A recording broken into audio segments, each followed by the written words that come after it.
苏童啊，不愧是被誉为中医界的神医呀！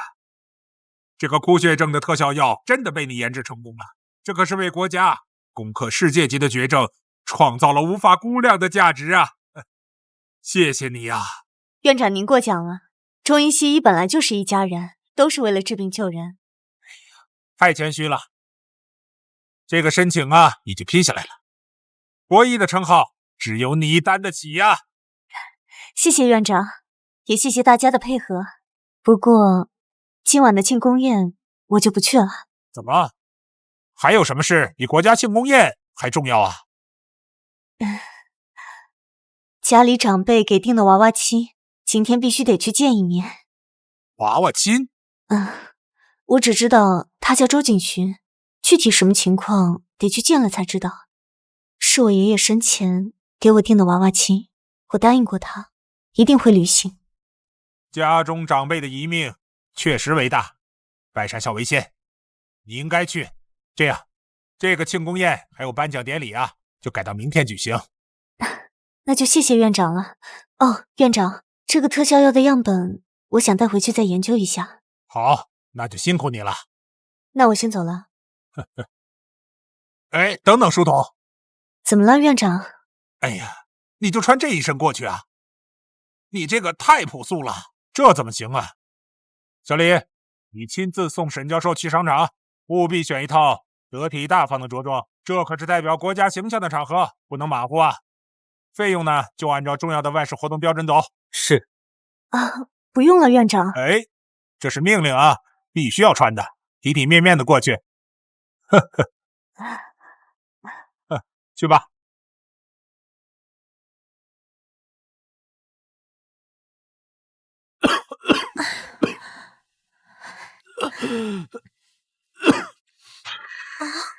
景勋，我刚收到消息，鬼手神医就在江城，只有他能救我的病。什么鬼手佛手的，那些江湖郎中全都是骗人的。你给我闭嘴！那是我活下去的唯一希望。你要是再说这些废话，就给我滚出周家！我只是担心你被骗啊。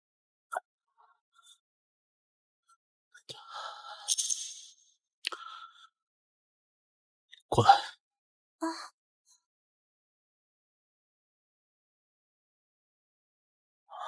阿妮，我知道你是为我好，但我真的不想死啊！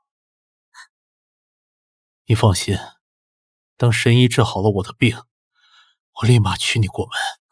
到时候你就是周家名正言顺的少奶奶，周氏集团也有你的一半。真的吗？景勋，我不在乎钱，我只想要你好好的。我约了云顶医院的罗院长喝茶，我求他帮我引荐神医，你去趟最好的商场，帮我买一身体面的衣服，再帮我给神医备一份厚礼。好，景勋，我肯定办好，我现在就去。去吧。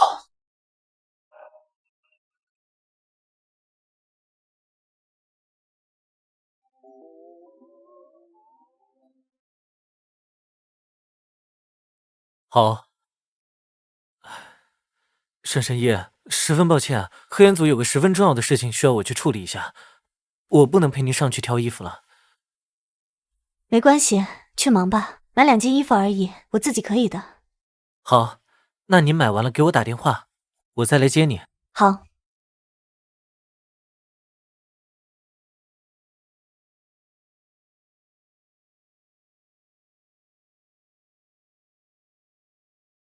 喂，妈，怎么了？书童啊，你今儿去见周家那孩子了吗？妈跟你说呀，虽然听说那孩子身体不太好，是个病秧子，但是妈也打听过了，这孩子为人正直，是个有为青年，你可得好好把握呀。知道了，妈，我刚到商场，准备买2身得体的衣服再去见他。那就好。哎，对了，我让你熬的那个培元汤你带了吗？那可是咱家祖传秘方熬制的呀。这个见面礼呀，可不能轻了。带了，您就放心吧。挂了。哎呀，别闹！怎么还想着你那个周大总裁呢？提那个废物干什么？整天咳得像个废痨一样，真是晦气。要不是为了他的钱啊，我才懒得伺候他呢。怎么样，还是我好吧？就你嘴甜，今天那个死鬼让我出来办事，正好咱们可以在这儿。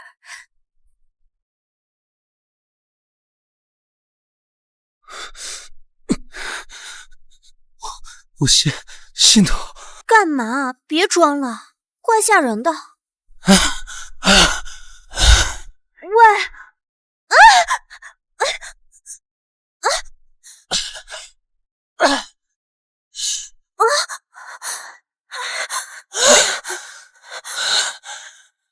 这不会是死了吧？要是被警巡知道，我就死定了。你撑住，我去给你喊人。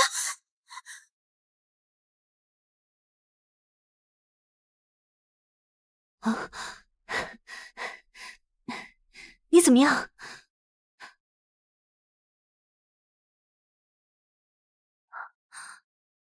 脱阳症，不想活了。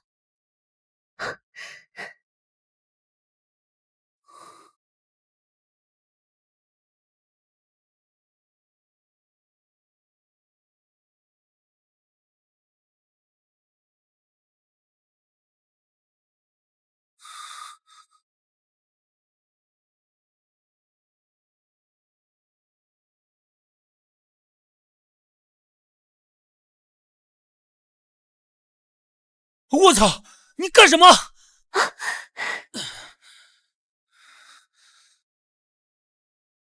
哪儿来的臭乞丐？想偷东西是不是？也不撒泡尿，照照自己德行，你敢泼本少爷？我刚才是在救你，你突发急症，心跳骤停。如果不是我给你施针，你现在已经是个死人了。救我？就凭你，穿的跟个收破烂似的，还懂医术？我看你就是趁我晕倒，想偷我钱包。亲爱的，你没事吧？吓死我了！宝贝儿，幸亏你来得快。这个乡巴佬刚才趁我晕倒，想偷我钱包，还说什么是为了救我。你说我是小偷，那你摸摸你的口袋，你的钱有少吗？少废话！不是偷钱包，你摸我干什么？肯定是想偷钱，没偷到，那是你手笨。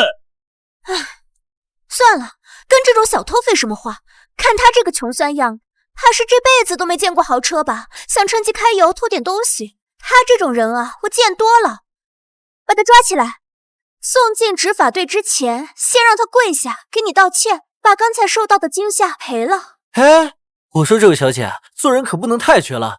我刚刚远远就看见了，人家小姑娘确实蹲在地上救人呢。是啊，而且你们这些开豪车的，又不缺钱，又没丢东西，干嘛非要一个小姑娘下跪啊？真是太霸道了！公道自在人心。闭嘴！你们算哪根葱啊？这是我们之间的私事，轮得到你们这群穷鬼插嘴吗？你们谁要是再敢多说一句话，信不信我连你们一起收拾？哎，小姑娘，你怎么说话的？你还想打人不成？这还是法治社会吗？法治在江城，我就是法。你们知道我是谁吗？我是周氏集团总裁周景寻的未婚妻，周家未来的少奶奶。是周家的人，咱们惹不起。看见了吗？这就是阶级。刚才那是给你脸了，让你跪下道歉。现在不仅要你跪下给我男朋友道歉，还要你赔偿他的精神损失费。对，刚才差点吓死老子，心脏现在都疼了。今天没有50万，你今天别想走出这个停车场。周景寻的未婚妻，听说周景寻身体羸弱，但为人正直，没想到他眼光这么差，找了你这种货色，还在外面养这种小白领，你就不怕周景寻知道？你这个贱人闭嘴！你懂什么？我和景寻那是真爱，你要是再敢胡说八道，我撕烂你的嘴啊！既然你不见棺材不落泪，那我就成全。我现在就给景寻打电话，让他亲自带人来。到时候啊，你就只会在江城活不下去，跪着求我原谅。行，打吧。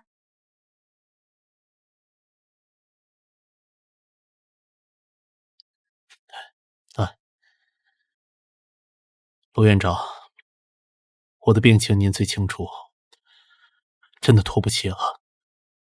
整个江城乃至全国，只有沈神医可以救我。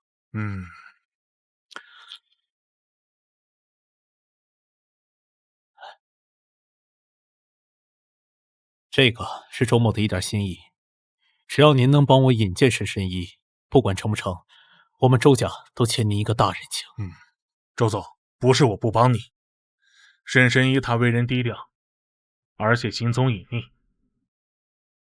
不过明天会举行国际颁奖仪式，到时候我会带你过去。至于你能不能打动他，那就看周总你的造化了。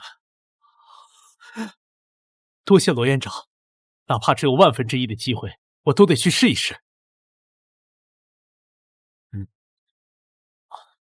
不好意思啊。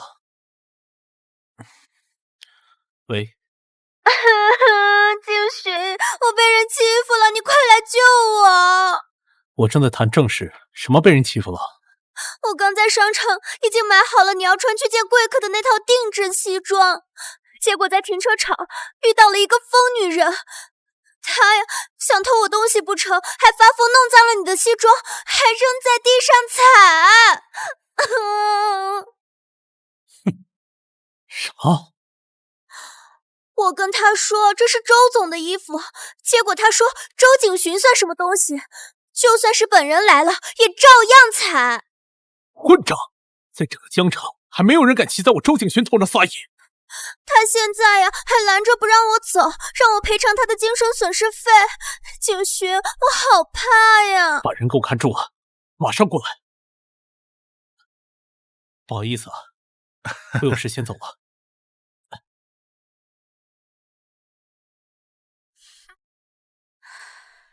听见了吗？景寻就在附近，马上就到。他说会亲自扒了你的皮。为了诬陷我，毁了这么好的衣服，你这出戏演的也是挺下本的。只要能弄死你，这点本钱算什么？现在啊，衣服坏了，加上精神损失费，你不拿出个2000万，今天别想站着出去。姑娘啊，周景寻可是你惹不起的人物啊！趁他还没来，你抓紧服个软吧。让我服软？明明是他这个小白脸昏倒在地，是我救的他，他应该谢谢我，再为刚才的所作所为向我道歉。还敢嚣张？我看啊，你是欠收拾！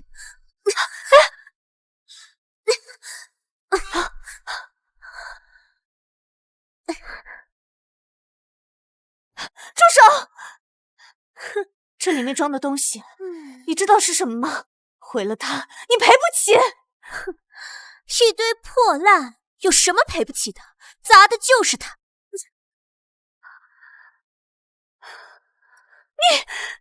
你什么你？不就是想要钱吗？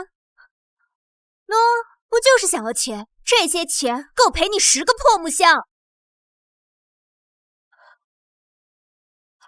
你会为今天的所作所为付出惨痛的代价。谁敢让我周景寻的人付出代价？景寻，就是这个疯女人，她不仅弄坏了你的西装，还动手打我，甚至她还诅咒弟弟，说他快死了。对呀，周总，这个女人太野蛮了。我们都报了您的名字，她说周家丧屁。你在找死！刚刚他心跳骤停，如果不是我给他施诊，他现在已经是一具尸体。他们两个，我不求回报，他们两个恩将仇报，污蔑我是小偷。赵凯，是这样吗？周总，您别听他放屁，我赵凯身体壮得像头牛，怎么可能心脏骤停？他们还在车里。景轩，这些都不重要，最重要的是这个可恶的女人，她居然满嘴喷粪。她说我和赵凯在车里做那种苟且之事。难道不是吗？车身摇晃，还衣衫不整。周总，你头顶这片草原都要绿得发光了。够了！安妮是我的未婚妻，赵凯只是她的弟弟。你一个野丫头，仅凭一张嘴就想在这挑拨离间？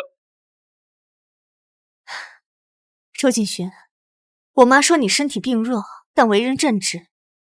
现在看来，就算是神医也医不好你眼盲心盲。说什么？你叫什么名字？沈书童。沈书童？就是爷爷订的那个娃娃亲？没错，但现在我觉得……闭嘴！你弄坏了我的西装，耽误了我的大事。哼，这件事你担得起吗？是他们。行了，我本以为沈家是清流世家，竟然用这种下作的手段来引起我的注意，更没想到的是，竟然是满口谎言那种村姑。村姑？就凭你也想进我周家的门？哼！我宣布，这门亲事作废。拿着你的破烂，从哪儿来给我滚回哪儿去！以后别让我在江城看到你！以后别让我在江城看到你！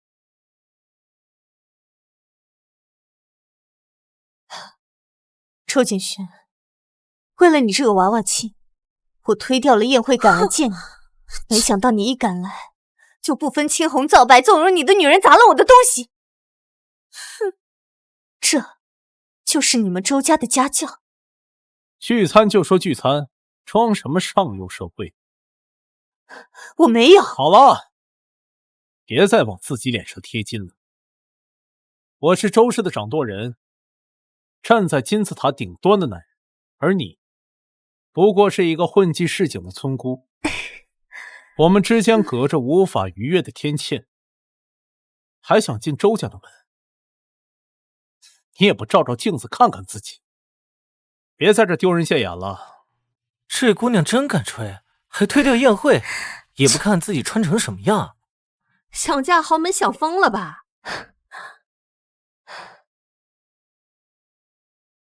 身份地位我不在乎，但这桶汤是我们家祖传秘方熬制的培元汤，亏我母亲还觉得你身体病弱。哎呦，什么味儿？跟臭水沟似的。这种垃圾连猪都不吃，你拿来恶心我们家景徐，你什么意思？连我们周家的看门狗吃的都是顶级特供，你这种垃圾撒在地上，我们家的狗闻都不闻。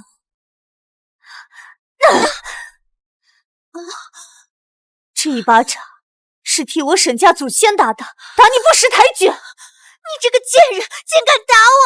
景徐，破汤洒了就洒了，你敢当着我的面打我的女人，把她给我拿下！放开我！放开我！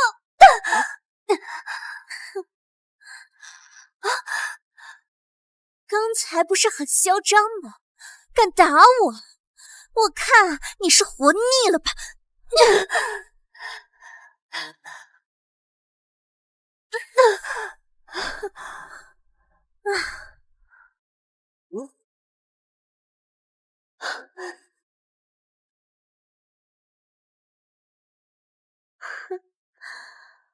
周景轩，管好你的女人！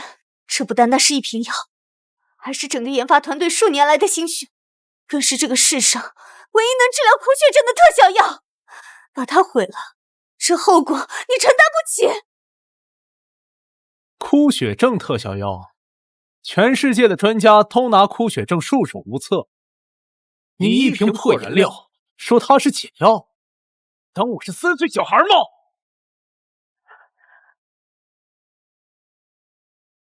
哎呀，手滑了！啊，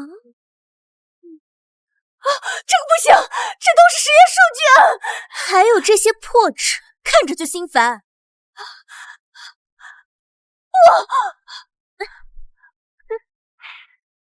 看，现在就是一地破烂。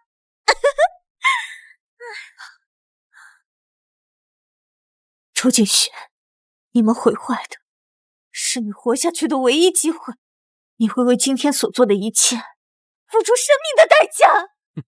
别演了，不就是想讹点钱吗？唉，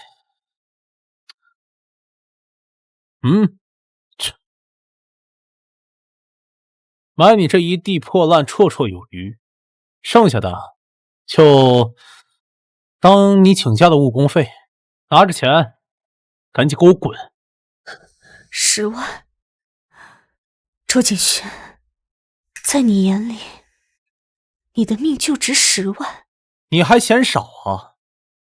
别太贪得无厌。明明是他们2个砸了我的东西，还打我，你却只相信他们俩的一面之词。安妮是我的未婚妻，我看见的是你像个泼妇一样在这打人，还弄坏了我的高定西装。事实就摆在这儿，我的西装被你弄坏了，我的未婚妻被你给打了，难道你还要说我冤枉你不成？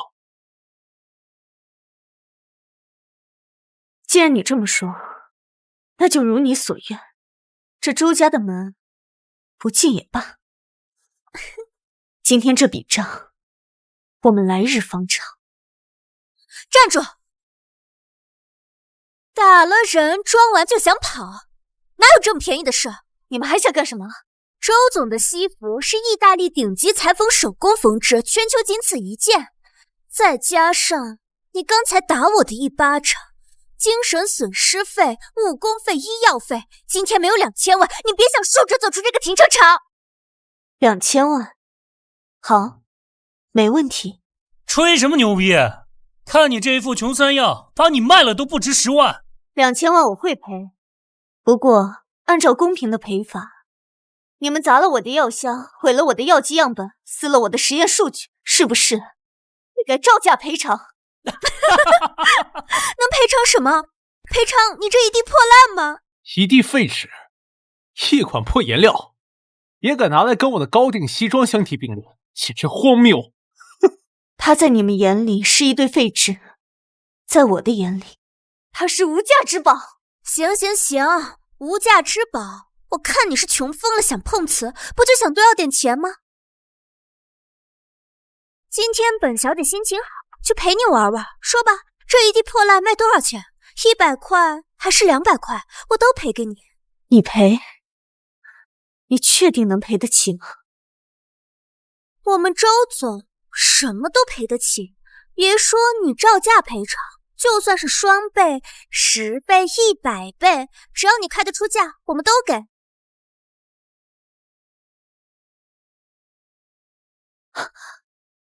哟，这备注还挺新奇的，昌院者，戏演的挺足啊。喂，书童啊，书童，周家那边的人见到了吧？谈的怎么样？办好了，我看是快搬进局子里了吧？你是谁？书童的手机怎么在你这里？我是谁你少管。你的同伙呀，弄脏了我们周总的西服，还打伤了人，现在人已经被我们扣下了。扣人？简直荒唐！书童是去履行婚约的，你们周家就是这么待客的？呸！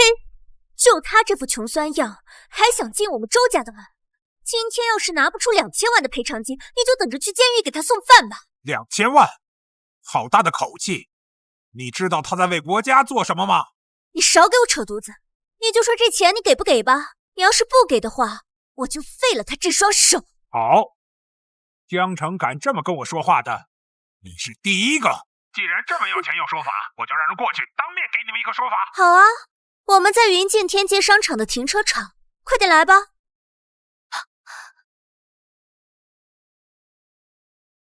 景轩，听见了吗？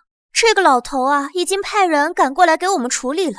我看他呀，就是怕事情闹大，赶紧找人过来给我们送钱私了。像这种江湖骗局，太低级了，还说什么国家大事，哼，简直可笑！你们一定会后悔的。哼，后悔？我看是你后悔没有跪下来求饶吧，还敢嘴硬。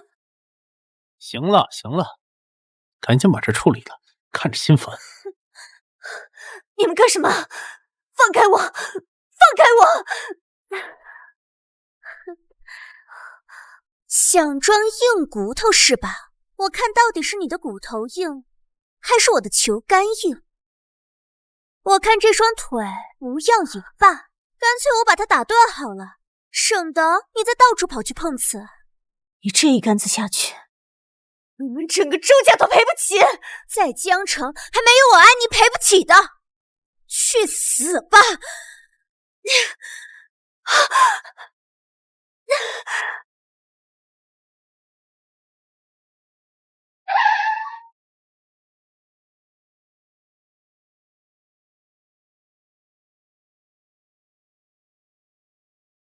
周景寻傍上了大人物，周家这是要起飞了。这2个亿花的值。是医药协会会长。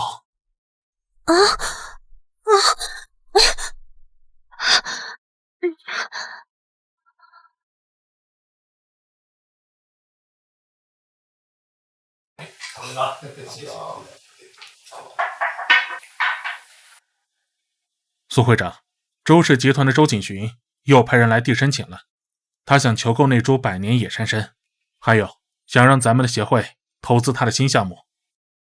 周景寻周景寻，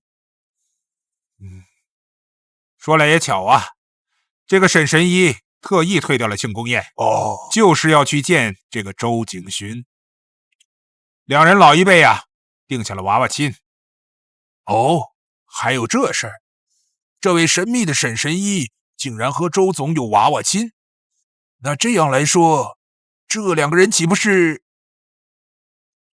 既然是娃娃亲，确实算是一家人了。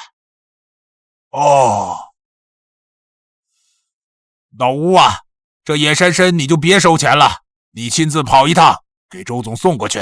另外那2个亿的支票也一并带着，把事情给处理了。明白，会长放心，我一定把事情办得漂漂亮亮的。吴会长，什么风把您给吹来了？周某真是荣幸之至。周总，您这就见外了不是？咱们以后可就是一家人了，我不来谁来呀？这是送你的野山参和2个亿的支票。一家人，之前百般推阻，这就成一家人了。周总还真是深藏不露啊！您有这么强大的人脉，怎么不早点说呢？您以后需要药材和投资款的话，直接跟我说一声就行了，不用那么见外。我还以为真是你找的救兵啊！你演戏演了半天，原来是我们景寻的贵人上门。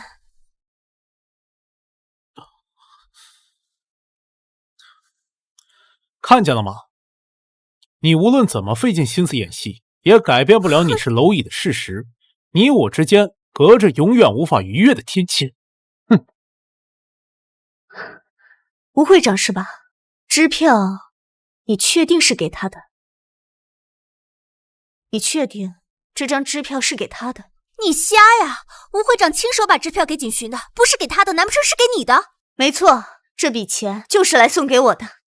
沈书头，你看你这个穷酸样，不知道的还以为你是个捡垃圾的，怎么有脸说有人给你送2个亿啊？就是，这女的看你拿了钱，又开始风言风语，不仅穷，脑子还有问题，赶紧送去精神病院去吧。吴会长，我最后再劝你一句，你最好现在就弄清楚这笔钱到底是不是给他的。有什么需要搞清楚的？吴会长刚刚说的清清楚楚，这钱就是给我们家景寻的。你这一个捡破烂的，还好意思指挥吴会长做事？没错，会长特意交代，这笔钱就是给周总的。周总，这疯女人是谁呀？怎么一直在这里胡搅蛮缠呀？让吴会长见笑了。这个女人刚才弄坏了我的西装，还想讹我钱。还有刚才她心脏不舒服，这个女人不但不帮忙，还趁机偷东西。说来也巧，刚好吴会长过来。对呀，会长，您是体面人，这种社会底层垃圾您见得少，还好周总跟您相识，差点就让他给唬住了。没想到竟然还有这种恬不知耻的女人，不仅行骗，竟然还在大庭广众之下撒泼。吴会长，机会我给你，你如果不核实清楚这笔钱到底是给谁的，出现纰漏，你可承担不起。沈书童，你就是个背着破烂木箱到处讹钱的村姑，还敢口出狂言？这个破烂木箱有什么赔不起的？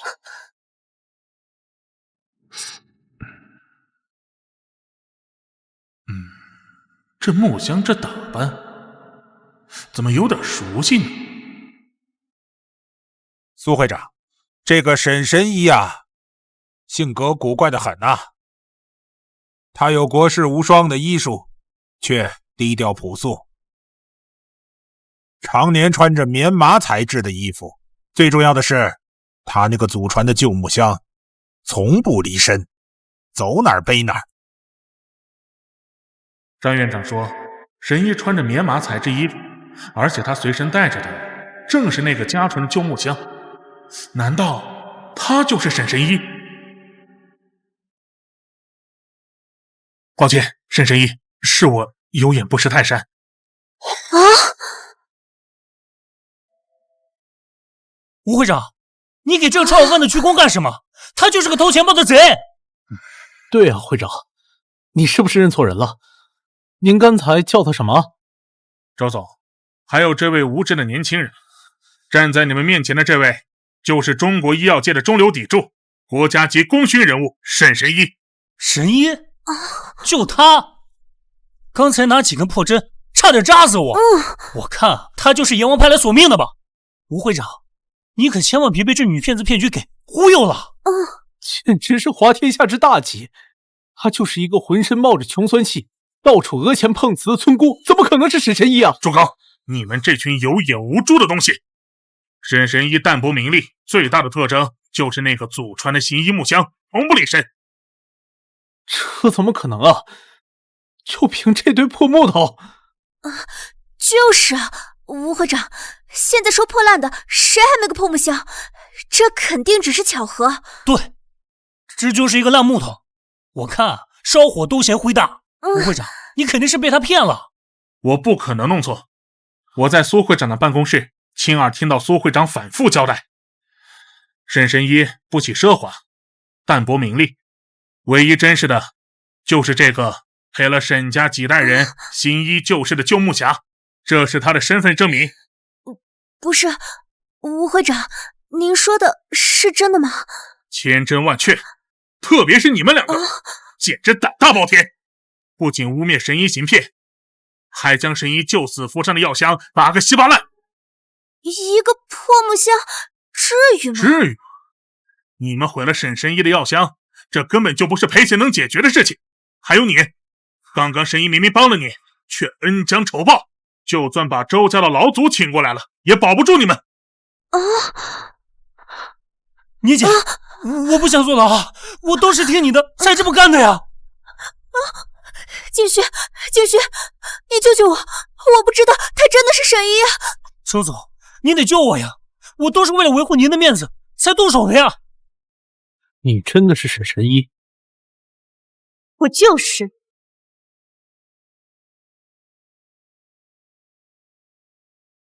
喂，罗院长。周总啊，刚收到消息，据说沈神医的母亲注重养生，你想讨好她，就多准备些名贵的药材，给她母亲补身子。这样神医一高兴，你的病可就有救了。好，谢谢罗院长给周某指明路，改日周某一定登门拜访。周总客气了。对了，罗院长，明天就是颁奖仪式了，方便您透露一下神医的行踪吗？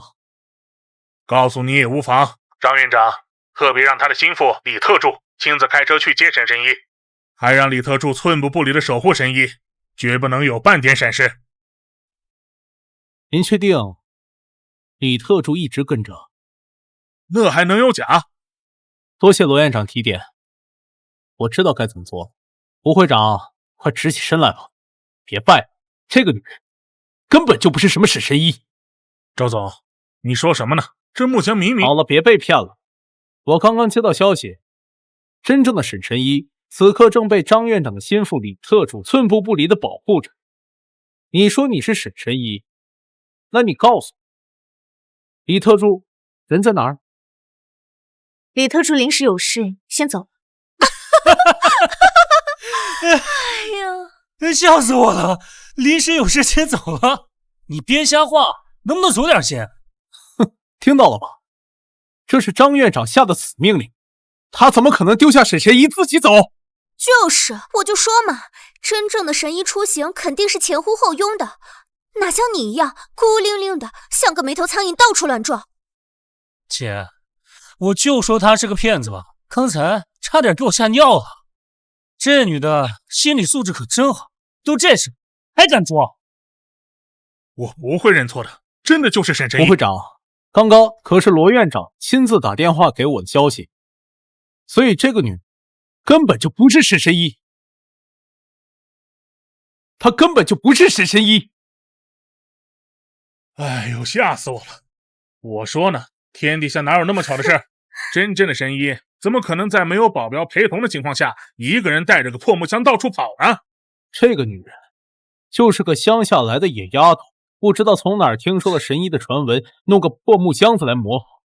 哎，你这女人还要不要脸？你也姓沈，神医也姓沈，但你连给神医倒洗脚水都不配。就是，神医被破木箱那是心怀天下，是不忘初心，是情怀；而你被破木箱，纯粹是因为你穷，是因为你买不起像样的包。你们听清楚，我就是你们口中的沈神医，如假包换。哼！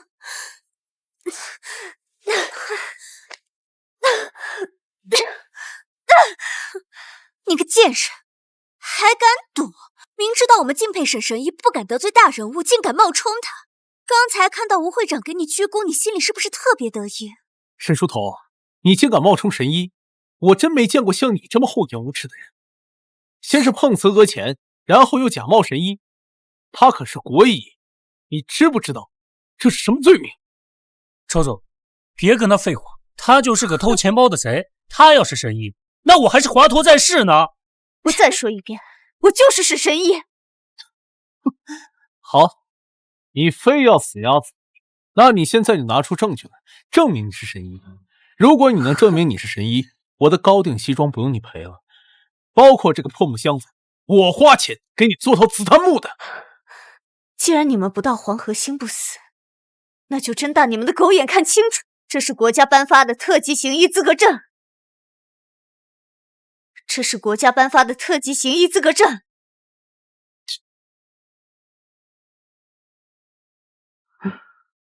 哼，你这个假冒伪劣的技术也太拙劣了。现在的证件都是电子档，还有防伪芯片呢。你这个手写的，哼，连个钢印都模糊不清，拿个上世纪的假证，糊弄谁呢？就是。拿这种地摊上5块钱就可以买到的假证，就说自己是神医，那我随便画个假证，就说我是玉皇大帝喽。这张证件是国家卫生部成立之初特批的第一批特级证件，只有达到国家级医术的人才能拥有此证。你们编，接着编。沈书头，你为了不赔钱不坐牢，真是无所不用其极啊！先是模仿神医的箱子。现在又弄出来个假证件，你这种打着神医的旗号招摇撞骗的行为，真让我觉得恶心。就是，人家神医那是人上人，是国宝，你连神医的一根头发丝都比不上。看看你这破木箱里装了些什么？哼，枯草、树皮。真正的神医怎么可能带这些垃圾？哼，既然你们无论如何都不相信，那我就打电话叫个让你信服的人来，我要让你们为自己的愚蠢和傲慢付出代价。哟，还想叫人？那个打电话陪你演戏的同伙吗？你以为能吓到我呀？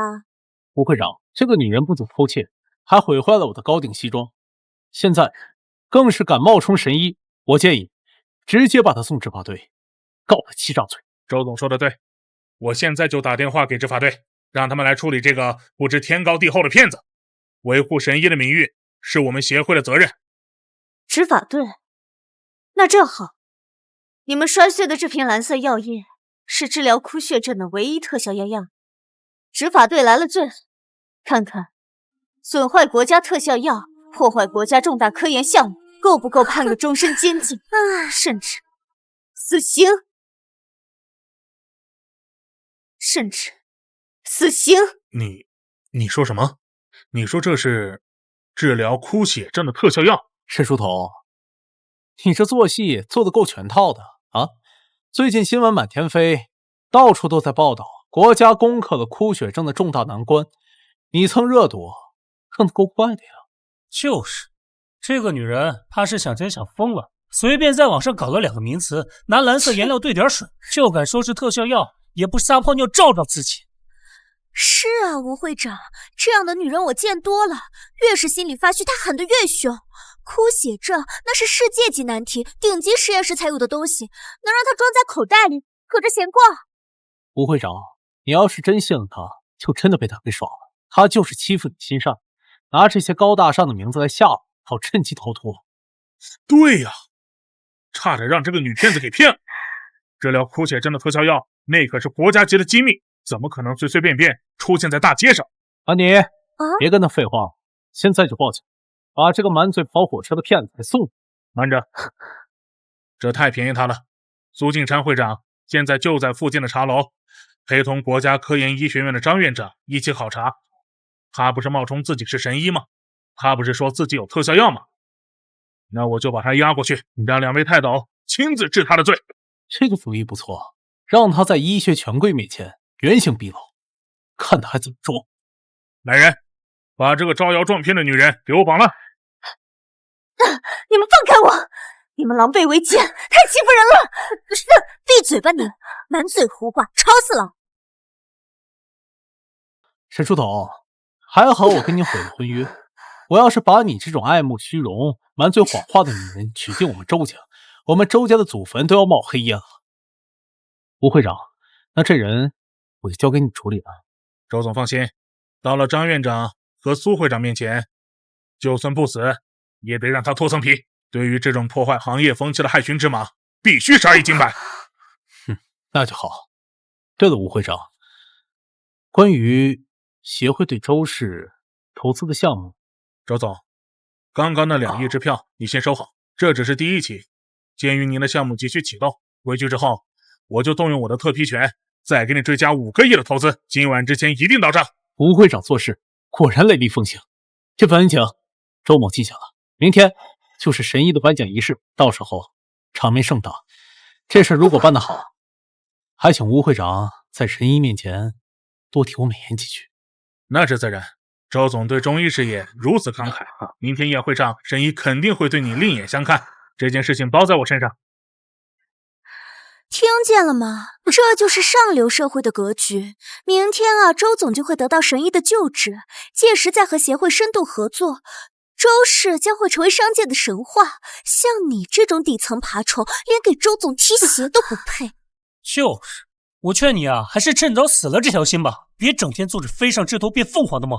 你跟我们周总，那就是云泥之别。行了行了，跟这种人就不要浪费口舌。吴会长，您一定要让上面的领导严惩这个骗子。朱景勋，明天的颁奖仪式宴会定让你终身难忘。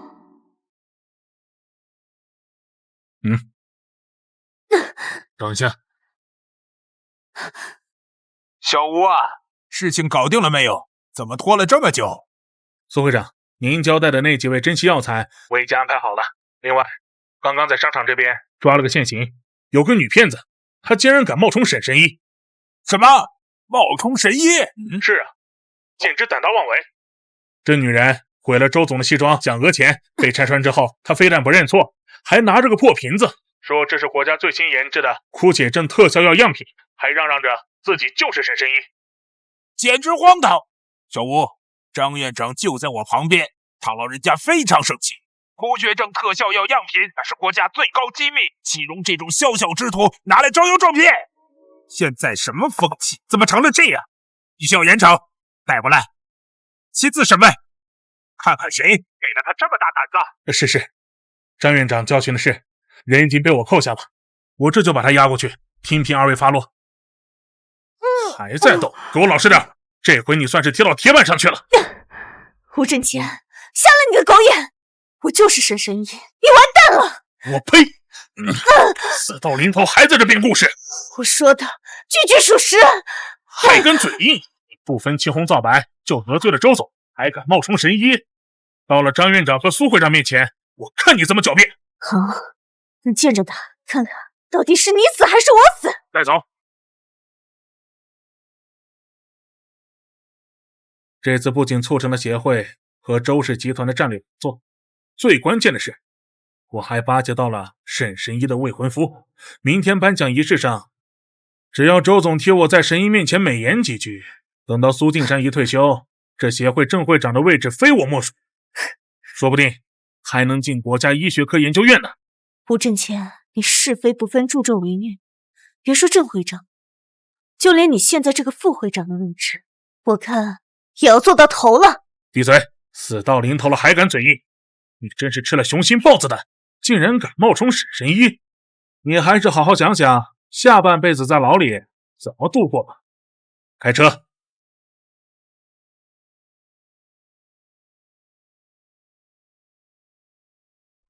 张院长、苏会长，劳烦两位久等了。敢冒充沈神医的那个人呢？在车里呢，被我捆得结结实实的。小吴啊，你这次不仅反应快，而且觉悟很高。沈神医可是国家的宝贝，为攻破枯血症立下过功劳。胆敢侮辱他、冒充他的人，我们绝不能放过。张院长说的太对了，这女的她不仅冒充神医，而且行为恶劣，被我们抓住之后，竟然死不悔改，还扬言说要让您撤了我的职。张院长，这不是在打您的脸吗？这种人简直无法无天，必须严惩，让他下来。把那个女的给我拖下来！把那个女的给我拖下来！张院长、苏会长，就是这个女的，她不仅砸了周总车，还冒充神医，希望二位一定要狠狠的严惩她，杀一儆百。这脸是你打的？是，这女的嘴太硬了，我就小小的惩罚了她，教训了一下。张院长，你为什么打我呀？你知道她是谁吗？她不就是个女骗子吗？瞎了你的狗眼！站在你面前的就是沈神医。树头，你受委屈了，我们来晚了。他竟然就是沈神医，还不快跪下道歉！张院长、苏会长，我真的不知道他是沈神医啊，这是误会啊！误会！我现在打了你，别说是误会行不行？我现在正式通知你，你已经被中医协会开除了，并且行业内永久封杀。就算您是医学科研究院的院长，你也无权直接开除我这个协会的副会长，这是两个系统。他是没有，但是我有。我现在就以中医协会会长的名义，立刻解除你的一切职务。而且你身为公职人员，滥用私刑，殴打国家元勋，破坏国家绝密科研样品，这一条罪名足以让你牢底坐穿20年起步。张院长、苏会长，我错了，我真的不知道他就是沈神医啊，这就是误会啊！沈神医，您饶了我吧，您大人有大量，把我当个屁放了吧，饶了我这一次。这个时候知道求饶了，晚了，今天谁也救不了你。张院长、苏会长，你们饶了我吧，我真的不知道他就是沈神医啊，你们饶了我吧，张院长、苏会长。书童，这到底怎么回事？我正让苏会长安排人到云境天街商场停车场给你解决问题呢。一言难尽，我在商场遇见了周氏集团的周景勋，他不仅羞辱我，还把治疗枯血症的样品毁了。什么？样品给毁了？是，幸好我们已经研制成功了，要不然我们这些年的努力全都功亏一篑了。这个周景勋简直是胆大包天！我现在就安排人去收拾他，不仅要让他破产，还要追究他破坏国家机密的刑事责任。院长，这周景勋呐，之前向我们协会申请了一笔专项投资款，说是用于建设中医博物馆。我现在立即叫停，让他把2个亿投资款吐出来。会长，不用。书童，他都这么对你了，你还……明天是我的颁奖仪式，他这么想见神医，明天一定会去。到时候我会当着全江城名流的面，亲自揭开他的假面具，让他从云端跌落谷底。喂，妈。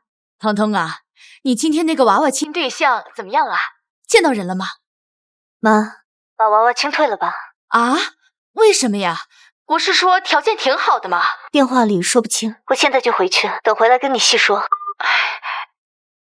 2位会长，我回去跟我妈说一下，明天我们宴会见。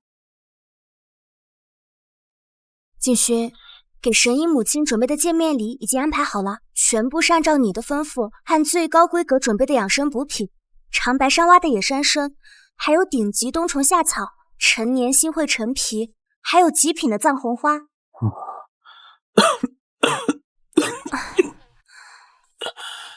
钱不是问题，只要能让老太太高兴，花2000万也值。听说啊，神医的母亲最注重养生了，这些肯定能送到她心里去。但愿吧。医生说我的病情恶化得很快，如果不能及时得到神医的救治，恐怕也就这几个月的时间了。景勋，你吉人自有天相，肯定没事的。如果让公司的股东们知道我快死了，周氏集团明天就会崩盘。神医现在是我唯一的救命稻草，如果他能把我治好，就算把周氏集团分给他一半，我也愿意。景勋，那你见过这个神医吗？他太神秘了，身份特殊，受国家保护，除了几个顶尖的大佬，没有人见过他的真容。但明天是他的颁奖典礼，他一定会出现。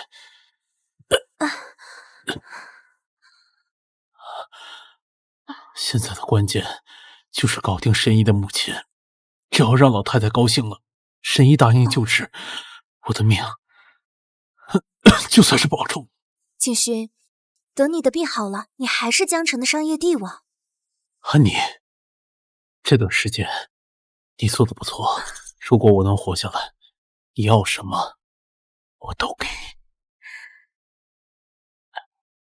景勋，人家之所以全心全意的帮你，不就是为了你能长命百岁，多陪陪人家吗？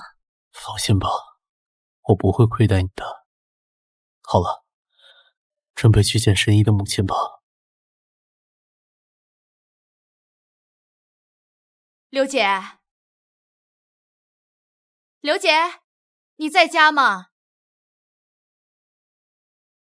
婷婷啊，沈大妈呀，我妈去棋牌室打麻将了，还没有回呢。是这样，我女儿彤彤今天回来了，我出去买点菜，就是她没带钥匙，我想着能不能麻烦你帮着照看一下门呢？行行，你去吧。阿姨，你顺便帮我带瓶饮料吧，我帮你看着。哎呀，没问题啊，那我先走了哈。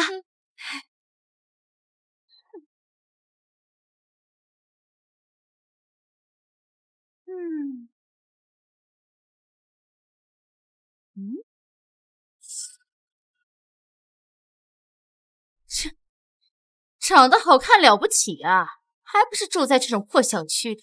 听说是去当什么医生了，也没见往家里带多少钱回来，装什么清高？哎，真是气死我了！哎，今天手气啊，真是背。刚才那会要是截住了，我能赢800，都怪对门老王那个死老头子。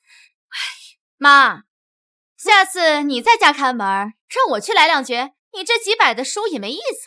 你这怎么在沈家呀？沈大妈让我看门的，快来吃点水果，当自己家一样。哎呀，哎，这沈书童在外面混了这么多年，家里会不会藏着什么值钱的东西啊？哎，婷婷，咱虽然打点小牌，但咱们不能偷东西啊！撒开！哎呦！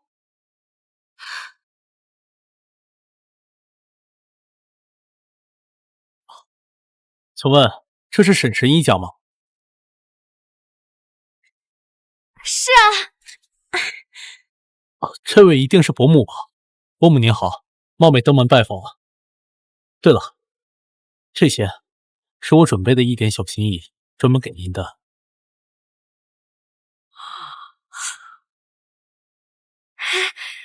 快请进啊！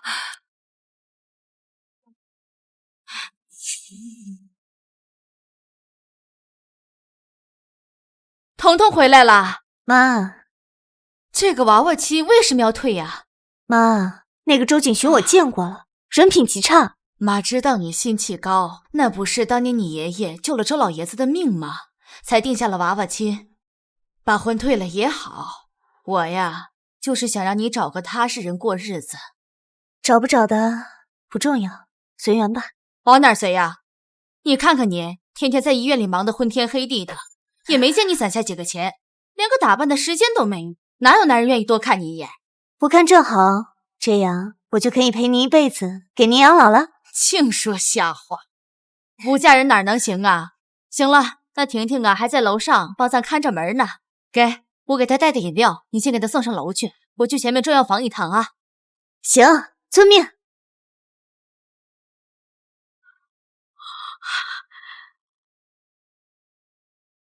妈，别愣着了，赶紧去给贵客上茶。好，请问您是沈神医的？我是她妹妹啊。这次贸然来访，除了看望伯母之外，还有一件关乎我性命的大事，想请你们帮忙。别客气了，有什么话直说。啊，实不相瞒，我重病在身，医生说我时日不多了，我想请沈神医救我一命。没问题，包在我身上。我那个姐姐最听我的。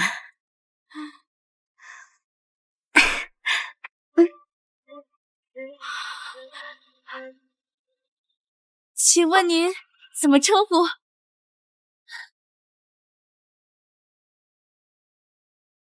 我是周氏集团的周景寻。周氏集团就是那个垄断了江城半个商圈的周氏集团？你是那个首富周景寻？哎呦我的妈呀，真的是财神爷下凡了！我就说嘛，这一身气度哪是普通人呀？哎呀，虚名而已，在神医面前众生平等。周总，你就把心放肚子里，我姐最听我的，这事儿没问题。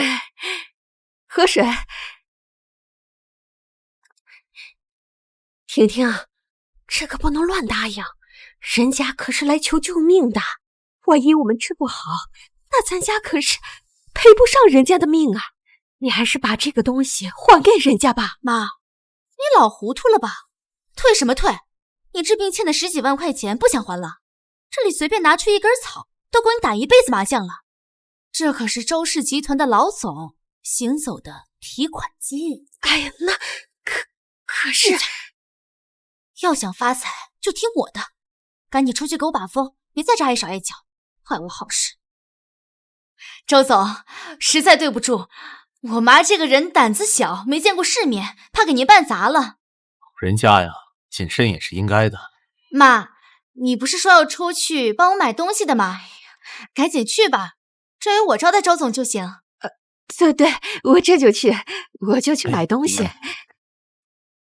刘小姐，令堂的担忧不无道理，但是我周某说话算数，只要神医肯救我一命，我在云顶蓝山有一套闲置的别墅，可以立即过户到刘小姐名下。云顶蓝山的别墅给我？而且这套别墅只是定金。周总，您放10000个心吧，这事要是办不成，我刘腾的名字倒着写。发了，彻底发了！但这婚事必须马上送走，沈书腾那个死脑筋马上就回来了。刘婶儿，您这是急急忙忙去哪儿？那个周总，心诚则灵，但沈一他脾气古怪，最讨厌生人，他马上就要回来了。要是看到您在这儿，反而可能会反悔。说的有道理，谢谢妹妹提醒了。那我们就不多打扰了，在下的事就全都拜托你。安妮，别乱动神医东西。我们走了。我正好也出去，我送送二位。那就麻烦了。是彤彤啊，回来啦。哦，这是我妈给婷婷带的饮料。哎，谢谢。多少钱啊？婶子回头拿钱给你。刘婶儿，一瓶饮料而已，您对我客气什么呀？别给钱了。这怎么好意思呀？彤彤啊，你先别急着回去，那个水果店还在打折，你要不要去看看？我不买水果啊。刘婶儿，您这是怎么了？奇奇怪怪的。你二位慢走。沈书童，沈书童，做人要有底线。你为了纠缠我，还真是无所不用其极啊！竟然一路跟踪到这儿，还想跟伯母套近乎。跟踪你，套近乎，还是空着手来的，真是不要脸。沈书童，我还真是低估了你脸皮的厚度啊！你把我堵到这儿，你以为这样死缠烂打，我周家的大门就会为你重新打开吗？周总，怎么回事啊？这是你认识他？认识，我当然认识。这就是那个赖着婚约不会被我扫地出门的前未婚妻。哎，书童姐，你也真是的，人家周总都不要你了，你还跑这儿来现什么眼啊？哎呀，周总，您别动气，他这就是受刺激了，脑子不太好使，别跟这种市井小民一般见识啊！看在刘小姐的面子上，我可以不叫报案。刘婷，你知不知道你在跟谁说话？他这种……闭嘴！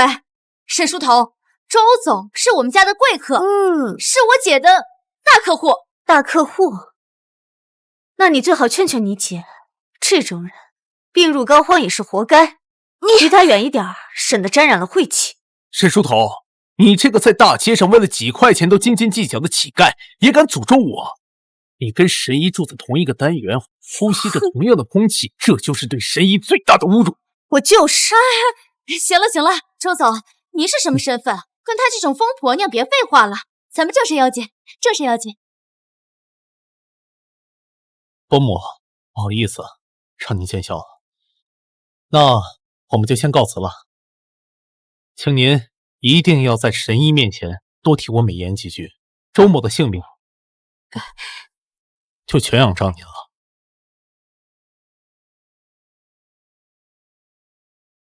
哼，听见了吗，小贱人？景勋已经拿下了神医的母亲和妹妹，只要神医肯出手，周总的病就能痊愈，到时候周家只会更上一层楼。而你只会烂在这个破小区里，别做什么飞上枝头变凤凰的梦了。你呀，连给神医提鞋都不配。周总，安妮小姐，不送送二位。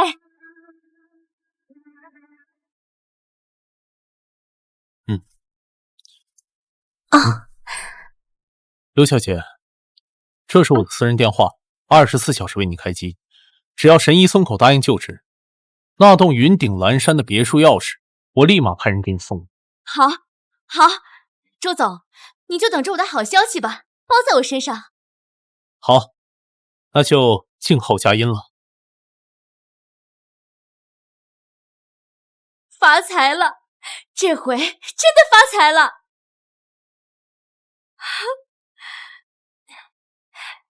哎呦喂，这成色，这压手的感觉，这姓周的出手就是阔绰呀。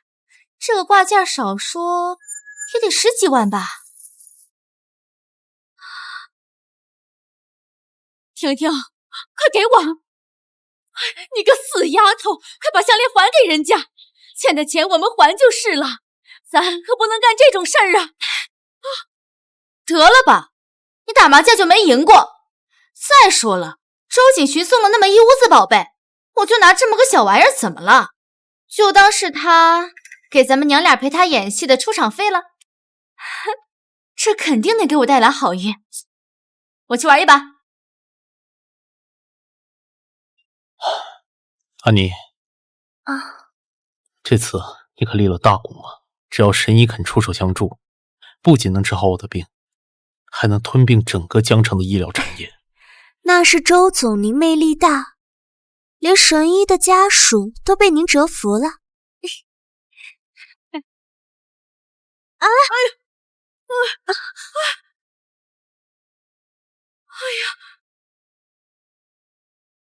哪里来的不长眼的老太婆？没看见周总在这儿吗？还是说你是想来碰瓷的？这是我好不容易才配齐的药啊！姑娘，刚刚明明是你转身撞到我哎！我们撞你？可笑！我们什么身份会撞你一个捡破烂的？明明是你自己往我们身上撞的。景巡，您看，您这几10万的高定西裤都被这个破烂草根给弄脏了。真晦气！这不是破烂，你们撞洒了我的药，不仅不赔礼道歉，还要倒打一耙呀！哎呦，黑眼上了！现在人证物证都在，一地的破烂就是证据，你还想抵赖？哎，你可别讹我，明明是你这老太太自己不长眼撞上来的，我还没找你赔情，你在这叫唤什么？这就是你们撞的呀！你们怎么睁着眼说瞎话嘞？够了，一把年纪了，为老不尊。你弄脏我衣服，难道还要狡辩不成？我没有啊！我告诉你，都是因为像你这种变老了的坏人，这个社会的风气才会这么的不好。都是你们这些老人的问题。行了，别装了。刚才又没人推你，你故意往我们身上撞，不就是想讹钱吗？小伙子，你怎么能这么说话呀？刚刚明明是你俩转。省省吧，你的演技真的太拙劣了。行了行了，我给你2个选择，要么你赔我衣服的干洗费和精神损失费，要么我给我的律师打电话，请你去执法队喝茶。去执法队？别，千万别去执法队呀！我女儿的工作很重要，我可不能留案底。不想去执法队，那就赔钱啊！赔多少啊？我们周总的时间可是按秒计算的，再加上这高定面料的污损，你也别说我们欺负你。拿50万出来吧，这事也就算了。50万？这什么衣服能值这么多钱呢？没钱还敢出来碰瓷？赶紧叫你家人送钱来，别在这装可怜，你这样的人我们见多了。你们，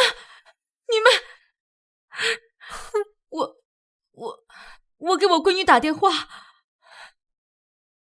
切！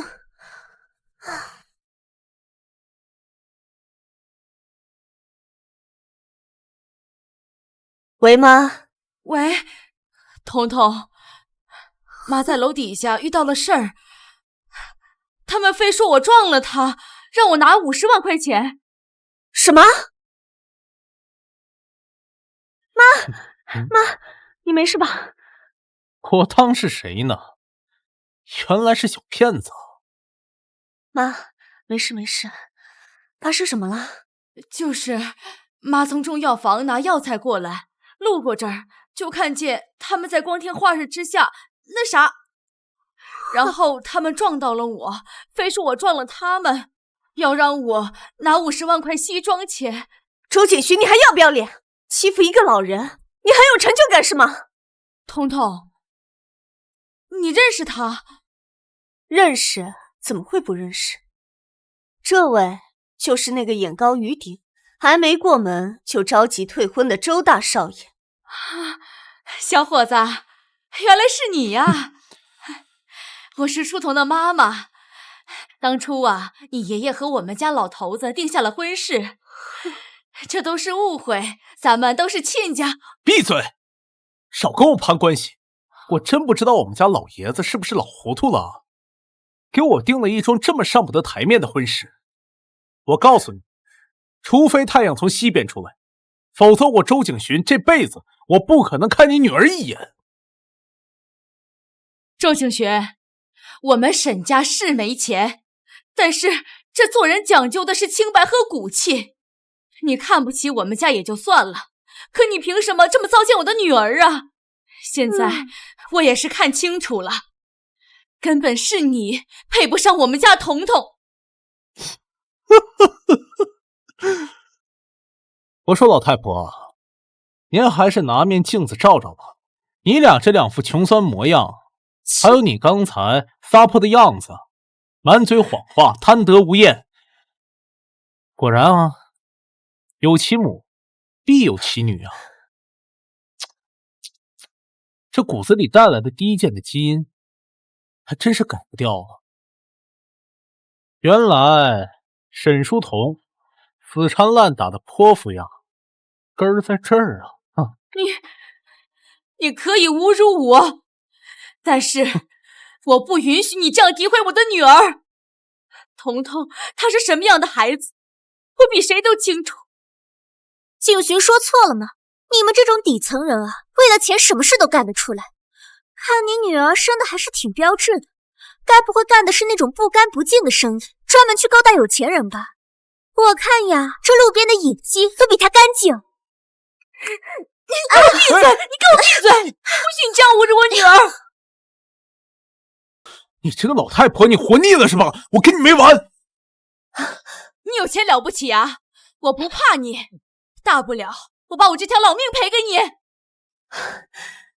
周景轩，有什么招你尽管使出来，但我保证，最后跪下来求饶的人，一定是你。求饶？我周景勋的人生字典里就没有求饶两个字。等神医治好了我的病，我依然是江城的生界传奇，到时候捏死你们两个像蚂蚁一样简单。到时候别来向我求饶施舍。是吗？那你最好祈祷那位神医真的愿意救治像你这种人渣。你算个什么东西，也敢妄议神医？就是你啊！周总息怒，千万别再吵了。其实书童他……哎呀，伯母，您呀心肠太软了。像这种没有素质的母女，哎呀，不值得你替他们说话。不是，这我是想……好了，伯母，我知道了。伯母，实在是不好意思啊，让这种市井闹剧污了您的眼。这两个泼妇就像路边的野狗一样，我要是跟他们一般见识，反倒拉低了自己的档次。是啊，伯母，咱们景寻啊，时间宝贵，就不要在这种垃圾堆旁边浪费时间了，免得沾了一身晦气。是，还是周总大度。沈书童，今天我看在伯母的面子上，不跟你计较，但这笔账我记下了。等明天颁奖仪式一结束，神医治好了我的病，我腾出手来就让你知道，得罪了周氏是什么下场。好啊，我倒是也想看看，究竟谁跟谁算账。希望周总到时候还能这么高傲的说话。你这个小贱人，嘴还挺硬。好了，多说无益，我们走。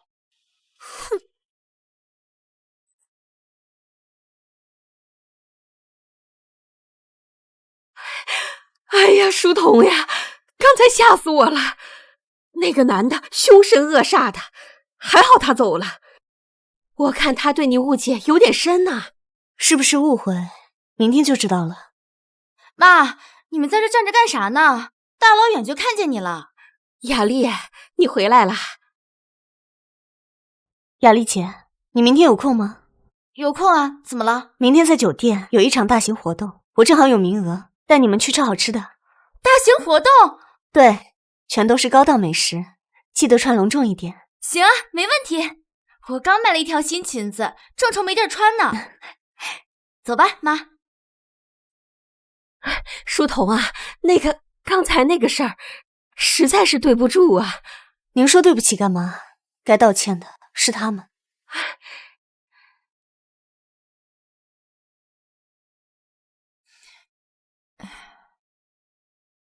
这是哪儿来的？咱们家怎么会有这些东西啊？周景寻送的。那个臭小子，刚才在楼下，你看他是怎么对待咱们的？本来是送给咱们家的，可是他搬起石头砸了自己的脚。谁稀罕他的臭钱呢？扔了，全部都扔了。咱们家虽然穷，但还是有骨气的。哎妈，不急。还不急呀？他都骑到咱脖子上拉屎了都。扔了岂不是太便宜他了？他也看不见。既然他这么想撇清关系，明天我就当着全江城名流的面，亲手把这些垃圾砸回他脸上。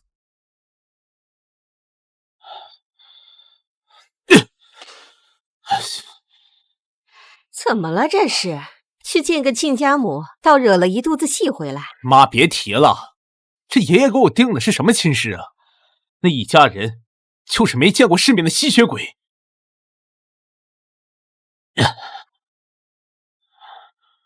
那个沈书童哪有一点大家闺秀的样子啊？那就是个市井泼妇。他不但碰瓷，他还叫他那个疯妈拿脏东西来砸我。这种女人想进我们周家的门，哼，下辈子吧。不至于吧？当初不是说那姑娘性格很好吗？全是装的，他们就是一群想攀高枝想疯了的底层烂人。妈，你就别管了啊！等明天颁奖典礼，我过了神医这关，我就去把这门亲事彻底给退了，省得看着恶心。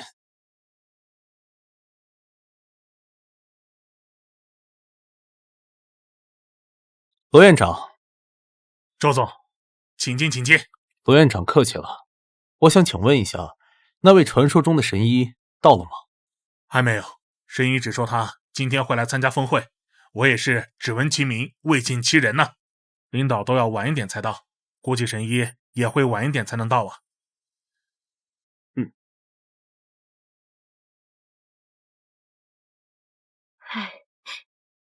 雅丽姐啊，待会儿进去以后，只要有人喊沈神医，你就回应人家，不管谁跟你打招呼，你都别否认，只管点头微笑就行。啊？为什么？因为在这种高端场合，别人自然都高看你一眼，也能给刘婶儿长脸，不是吗？啊，懂了，放心吧。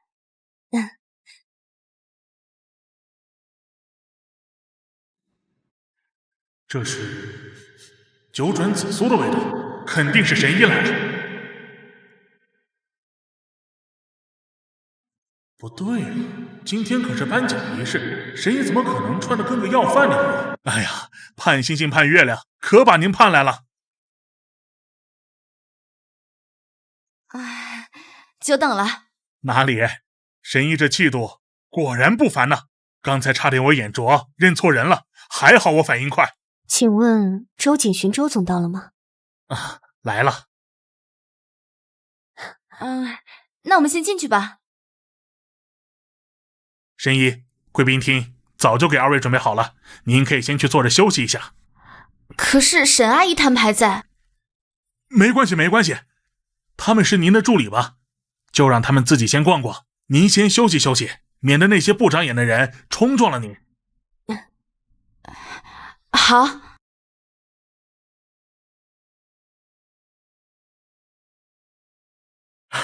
沈神医，我是小李啊。张院长特意嘱咐了，今天的授权仪式啊，全网直播，特意为您准备了一套礼服，请随我去贵宾室更换。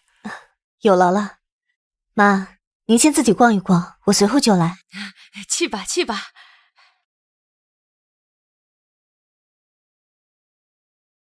周总，恭喜恭喜啊！听说医药协会那笔2个亿的专项扶持资金已经到周氏账上了。消息倒是传得挺快，这可是官方盖章的认可。看来周氏集团拿下医药协会的独家合作权已经是板上钉钉的事了。那是当然，放眼整个江城，除了咱们周总，还有谁有资格接得住神医的盘？那是，以后咱们江城的医药界可全得仰仗周总的鼻息了。大家还不知道吧？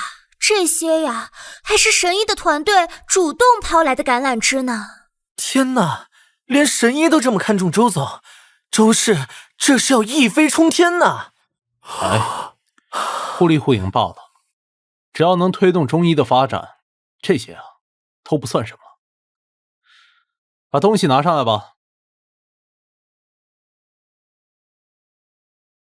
各位，这可是咱们周总特意为了迎接神医准备的一些薄礼。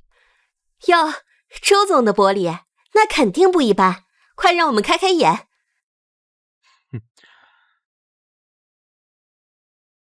这个是帝王绿翡翠手镯，光润剔透，目前价值1000万。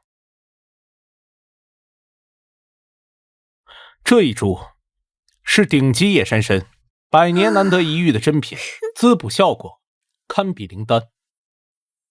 哇，这么高级！最后这套药集是失传已久的医学宝典，价值连城。这就是传说中的一掷千金呐！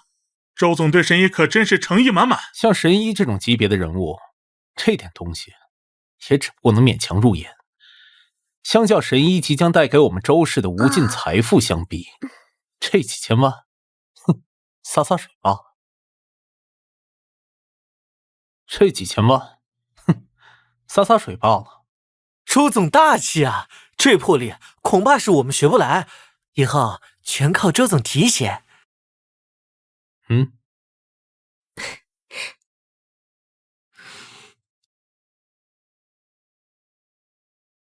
这里太闷了，全是些只会拍马屁的苍蝇，去那边清静点的地方透透气。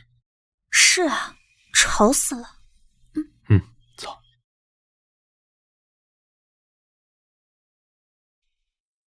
啊！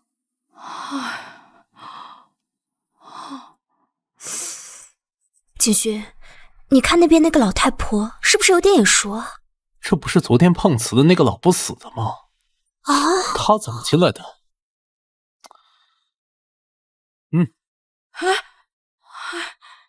老太婆，你来干什么？你们真是阴魂不散呐！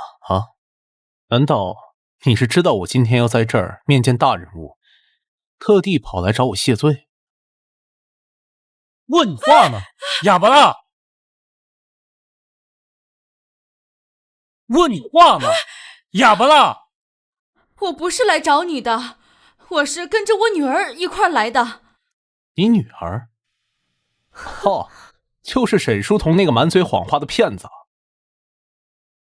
你们也不撒泼尿照照镜子，这种高端地方是你们这种底层垃圾能来的吗？保安呢？怎么什么阿猫阿狗都放进来？趁我现在心情好，你们赶紧给我滚出去，不然我一会儿叫保安把你们扔出去，那就难看了。我不走，我在这等彤彤。哎，别给脸不要脸！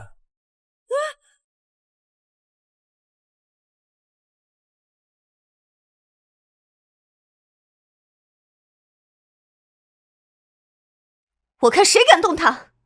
沈书童，果然是你！我就知道，只要我不松口，你就会像个狗皮膏药一样粘上来。周景勋，你要是有被害妄想症，就赶紧去治病，少在这发疯。你都被我退婚了，还追到颁奖仪式上来，不就是想赖上我吗？我告诉你，今天是我最重要的日子，你要是敢坏我的好事，我让你吃不了兜着走。这女的谁呀？敢跟周总叫板？各位，她就是家里非要塞给我的娃娃亲，爱慕虚荣，被我拒绝了还不死心，还追到这儿来闹事。原来是个捞女啊，真不要脸！穿的倒是人模狗样的，不知道的还以为你是哪家千金呢。其实啊，只是个蹭吃蹭喝的穷光蛋。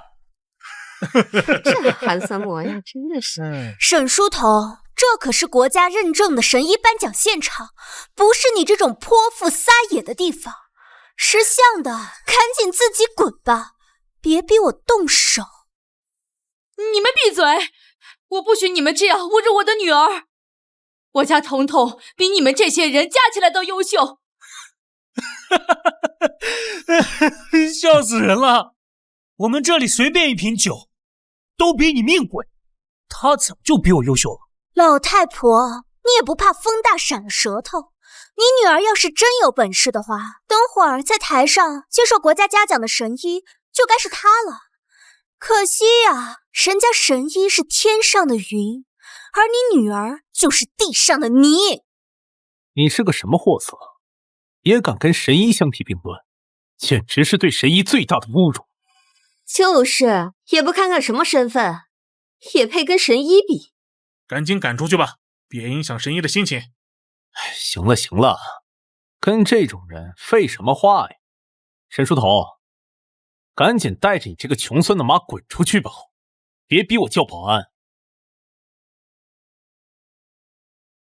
你们不许这么说！你们这些人，为了巴结有钱人，连黑白是非都不分了吗？我女儿就凭本事吃饭，行得正，坐得端。妈，不用跟他们这种人浪费口舌。至于你，赵凯，你不过就是一个靠女人养的小白领。除了像一条哈巴狗一样跟在周景寻的身后，你还会干什么？你有什么资格对我指手画脚？你这女人说什么？彤彤，这一巴掌是教训你的。今天是神医的大喜日子，你一个不知死活的东西也敢来触霉头？这一巴掌是教你做人。你们能来这儿，我怎么就不能来？这地方写了你们的名字吗？沈书童，你简直不可理喻，你也配和我们相提并论？真是一点素质都没有，这种场合也敢动手打人？你们只看见了我打他，怎么不想想他做了什么？只听他们的一面之词，你们的脑子都是摆设吗？各位老总的眼睛可都是雪亮的，谁是谁非还分不清吗？就是，周总可是咱们江城的商业楷模，人品那是公认的。如果周总有问题，医药协会怎么可能把独家合作权给他？我看这女人心肠歹毒，想家豪门想疯了吧？见不得周总好，也不拿镜子照照自己。癞蛤蟆想吃天鹅肉。周总，咱别理这种疯女人。您刚才说带大家一起赚钱的项目，可千万得记着我们呀。医药协会的项目，哪怕让我们跟着喝口汤也行啊。各位，在座的各位都是我的朋友。等今天正式合约落定之后，我会带着大家一起赚钱。我周某绝不吃独食。多谢周总，周总仗义。别做梦，这次的项目谁都参加不了。沈书头，你脑子坏了吗？还真把自己当神医，能替神医做主了。各位，不要相信他说的话，这个女人都快成惯犯了。昨天在停车场毁了我的高定西装，为了逃避赔偿，拿了一管破燃料水，说是什么枯血症的特效药，还敢冒充神医，哼！对，当时要不是吴会长在场，当场拆穿了他的谎言，我们差点就被他给忽悠了。什么？为了讹钱竟敢冒充神医？这也太不要脸了吧！这种人简直是道德败坏，怎么还有脸站在这儿呢？世风日下，我这辈子都没见过这么无耻的女人。不是的，你们胡说，我女儿没有撒谎。啊，哎，景虚，咱妈来了。咱妈来了。丽华，哎，丽华，你可算来了，你快管管你家景寻吧。当着这么多人的面儿，他快把我们家彤彤啊骂的那是一文都不值啊！咱们两家可是定过娃娃亲的呀。当初要不是我们家老头子拼了命的救了你们家老爷子，哪有你们周家的今天呢？哎呦，这陈芝麻烂谷子的事，你要念叨多少年啊？那点恩情，我们周家早就拿钱还清了。你女儿干了什么下作的事情，你心里没数吗？故意毁坏我儿子的西装，还敢诅咒我儿子被戴了绿帽子，这就是上梁不正下梁歪。我看他呀，是想钱想疯了吧？哼，这种品行不端的女人，想要嫁进我们周家，简直就是白日做梦。丽华，你怎么能这么说话呢？这污蔑我们家也就算了，敢冒充沈神医，咋的？就凭你们家姓沈呐？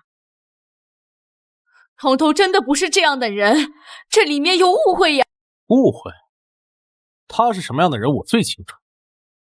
我周景群今天把话放出来，就算在大街上找个捡垃圾的女人结婚，我也绝对不会多看她一眼。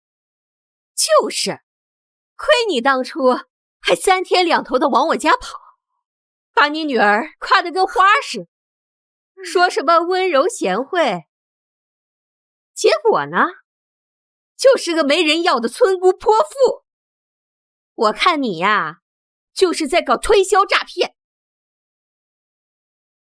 今天大家都在这儿，我正式宣布，当年所谓的娃娃亲彻底作废。我们周家和你们沈家从此以后没有任何关系。王丽华，我真没有想到你是这种人，咱们俩几十年的交情，你竟然这么肤浅，这么忘恩负义。我肤浅？我看是你不要脸才对吧？大家评评理呀，这婚都退了，还带着女儿冲到这种高端场合来闹事，这是为什么呀？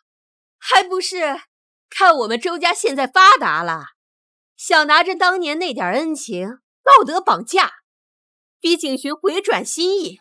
我告诉你，门都没有，连窗户缝都给你堵死了。你胡说八道！我们家女儿哪里配不上你们家了呀？配我周家，简直可笑！我手握2个亿的医药协会的专项投资，背靠神医这座大山。等我得到了神医的帮助，我依然是江城商界的王。你女儿是什么东西啊？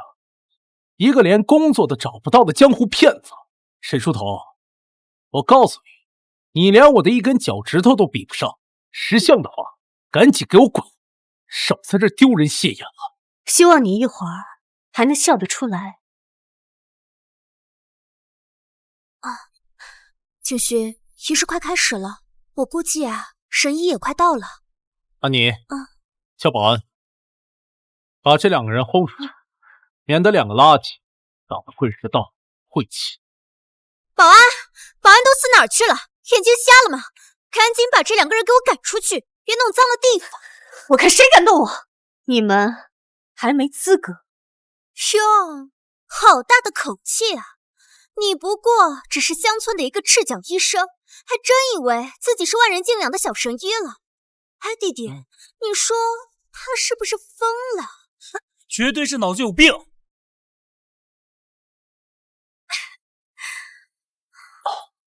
罗院长，您在哪儿呢？神医到了吗？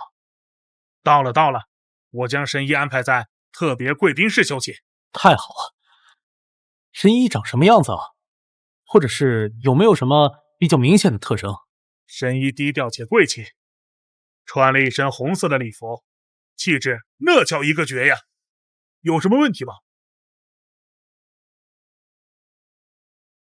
罗院长，我先挂了，我看到神医了。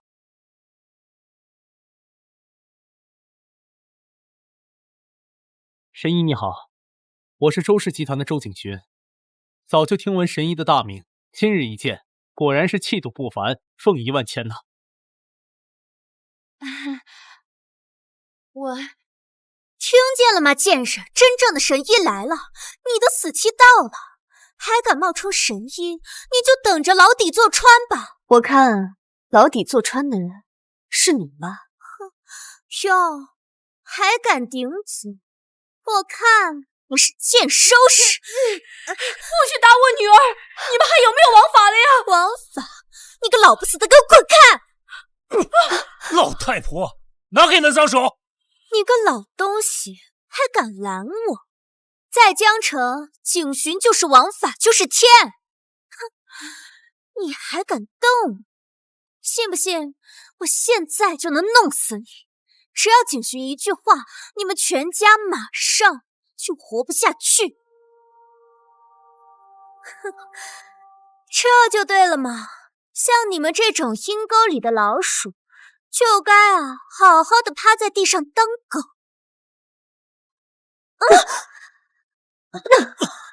奸夫淫妇，你看我敢不敢？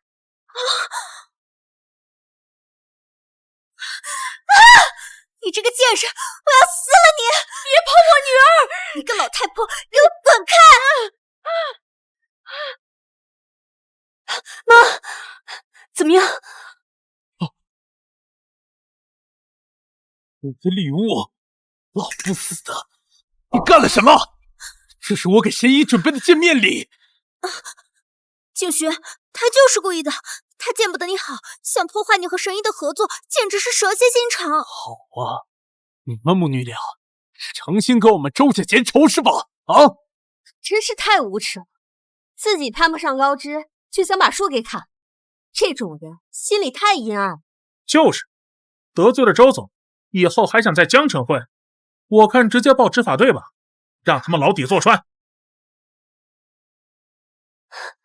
周景轩，你眼睛瞎了是吗？明明是你的女人要打我，我妈上前阻拦，她推了我妈才撞到桌子的。我只看结果，我看到的是你妈跟个泼妇一样，毁了我给神医的心意。我不是故意的，多少钱我赔给你就是了。赔？你拿什么赔呀？你是卖血还是卖肾呢？这个帝王绿翡翠手镯价值1000万，那几本是医术孤本，有市无价，价值连城。再加上精神损失费和误工费，把你这条老命打进去也不够个零头。周总，跟这种无赖废什么话？报执法队太便宜他们了。我看这女的就是个无证行医的骗子，直接举报她非法行医。对，让她身败名裂，在江城寸步难行，这就是得罪周总的下场。听见了没有？赶紧跪下磕头求饶，说不定景巡呀还能给你们一条活路。不用等到明天，今天我就让你们横着出去。是我，这都是我老婆子一个人干的，跟我闺女一点关系都没有啊！大老板，姑娘，千错万错，都是我一个人的错，是我老眼昏花，是我腿脚不利索，没站稳，才撞翻了桌子。你们要打要骂，都冲我一个人来，可千万别难为我闺女。他什么都不知道。妈，你在说什么？你没有错。彤彤，你别说话了，三妈求你了，咱们只不过是平头老百姓，凭什么跟人家大老板斗啊？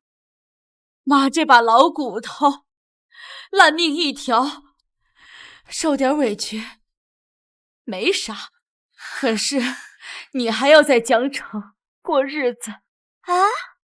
刚才那个硬气劲儿呢？现在知道怕了，晚了。哼！你们以为这是钱的问题吗？这几千万对于周总来说只是小事，但这一桌子东西是对神医的敬重，是诚意。一而再再而三的跟我周家作对，现在还毁了我给神医的心意，这不仅是打我的脸，更是对神医的亵渎。今天我要是不让你们出点血，这宴会厅的大门你别想走出去分。妈，别怕，有我在，他们不敢动你。周景轩，我最后一次警告你，让你的女人立刻马上给我妈道歉，并且赔偿全部的医药费和精神损失费，否则这接下来会有什么后果，怕你整个周家都赔不起。啊！道歉？哎，景轩，你听听，这女人脑子怕不是给门夹了吧？明明是这老不死的东西自己不长眼往桌子上撞，破坏了景巡几千万的心血，现在还敢反咬一口，污蔑是我推的人。你们这种底层的垃圾，碰瓷的手法也太拙劣了吧！哼！这一巴掌是替景巡打的，让你这个老东西长长记性，那你简直无法无天！无法无天？在这个江城，除了那位至高无上的神医能让我安妮低头，你算个什么东西？好，你们要见神医，站在你们面前的，就是你们要找的神医。你又说你是神医，沈思彤，你也太不要脸了吧！这种弥天大谎你一撒再撒呀！睁开你的狗眼看看，本尊就在这儿，你还敢冒名顶替？我看你是不想活了吧？其实，神医，你不用替他求情。神医，你不用替他求情。我知道您摘新人后，您的母亲跟他一家是邻居，可能在平日里他在你面前装可怜，博取您的同情。但是他们就是社会的蛀虫，绝对不能姑息养奸，必须狠狠惩治。来人，给我打！出了事我负责。谁敢？休想动我妈一根汗毛！有什么不敢的？今天把你们俩这个贱骨头打死在这儿，也没人敢替你们收拾。给我狠狠的打！你们住手！周继勋，赶紧让他们住手！想替这个老太婆求饶是吧？行啊，只要你现在立刻跪下来给我磕3个响头，把这地板磕穿了，我就大发慈悲，让保安放过这个老太婆。你们太过分了，现在不要再打了。哎呀，神医，您就是太善良了，根本不值得同情这个老太婆。光凭她女儿冒充您这一点，就足够把他们送进监狱里，牢底坐穿了。动手！住手！别打我妈！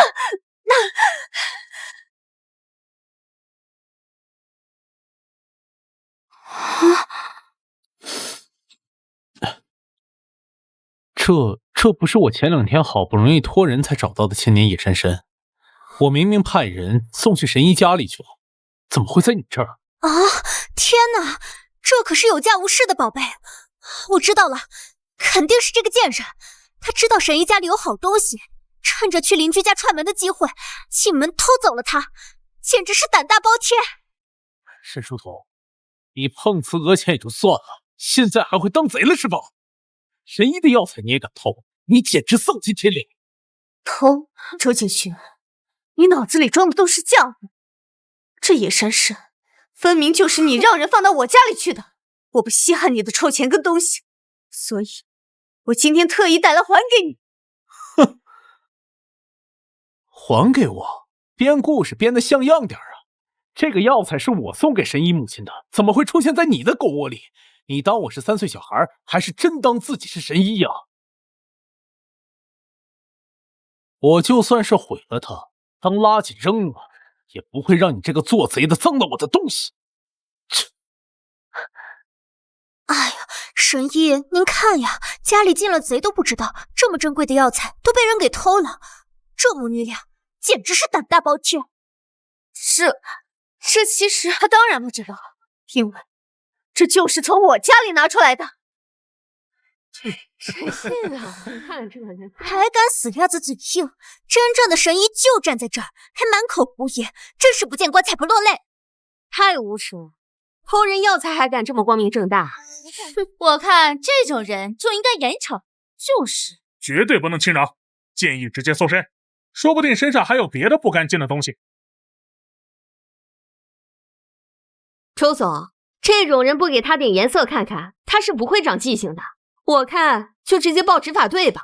对，偷东西加损坏财物，足够把他们送进去。行了，没时间跟他们耗的。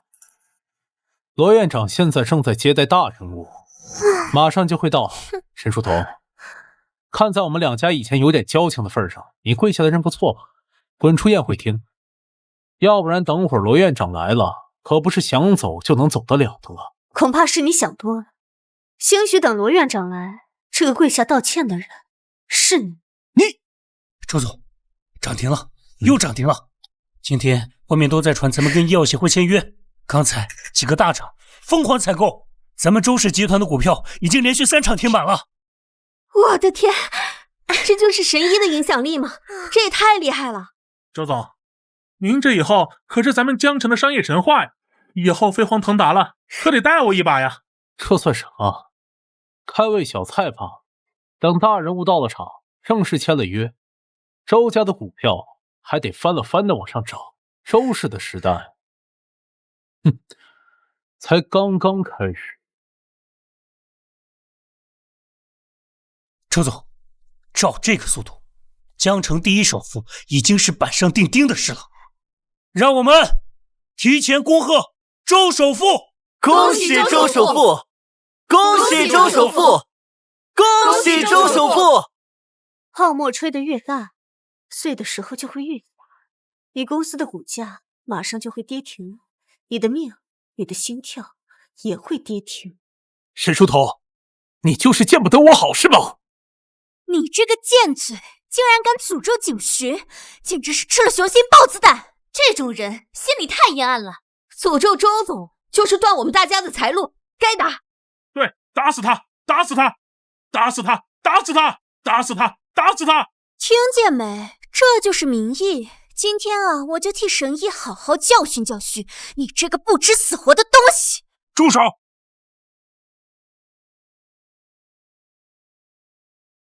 我看今天谁敢动他？好大的胆子！我说你怎么这么嚣张呢？原来是请了个老不死的来给你撑腰啊！喂，老东西，她是你的小老婆吗？一把年纪了，还学别人包养情妇，也不怕身体遭不住？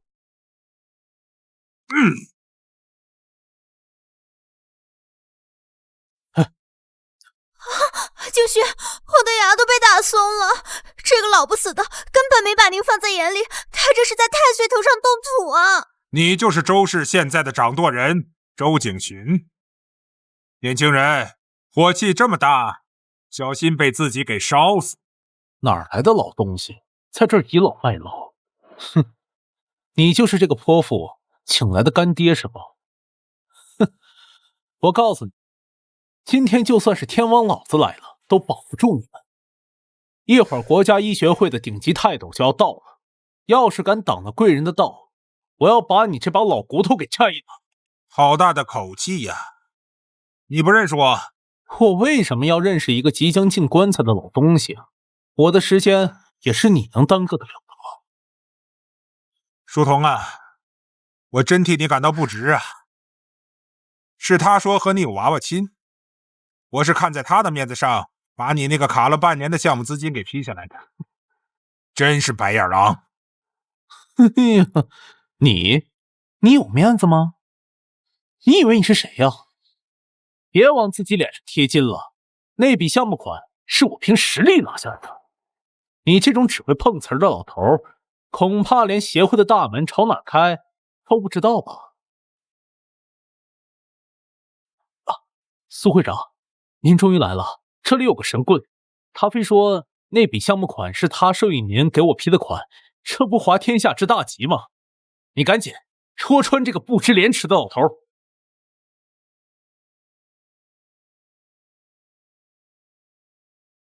周总，关于协会那笔扶持资金，我们的审批流程非常严格。之所以能给你开绿灯，完全是冲着神医这块金字招牌。没有神医的面子，谁说话都不好使。哼，听见了吧，老不死！苏会长只认神医，你的谎言已经被戳穿了。识相的话，赶紧滚吧，别在这丢人现眼了，哼，让人恶心。神医，我就知道是您。您在背后为我默默付出了这么多，竟然只字不提，这份义比山高比水深。我周某一定不会辜负你这份苦心的。不是，周总，你搞错了，我真的没有做过，那个钱不是我。嗨，神医，您太谦虚了。我知道您淡泊名利，不喜张扬。您放心，等我们的项目谈成之后，江城的医疗产业就是我们说了算。这梦做的可真好，可惜你的项目注定要烂尾，你的病也注定无。你这个贱人，还敢在这泼冷水！我看就是嫉妒我，心里都流脓了吧？安妮，不必跟这种人计较。沈书童，你看到我事业有成，心里一定很痛苦吧？但这就是命，你越是诅咒，越显得自己可怜。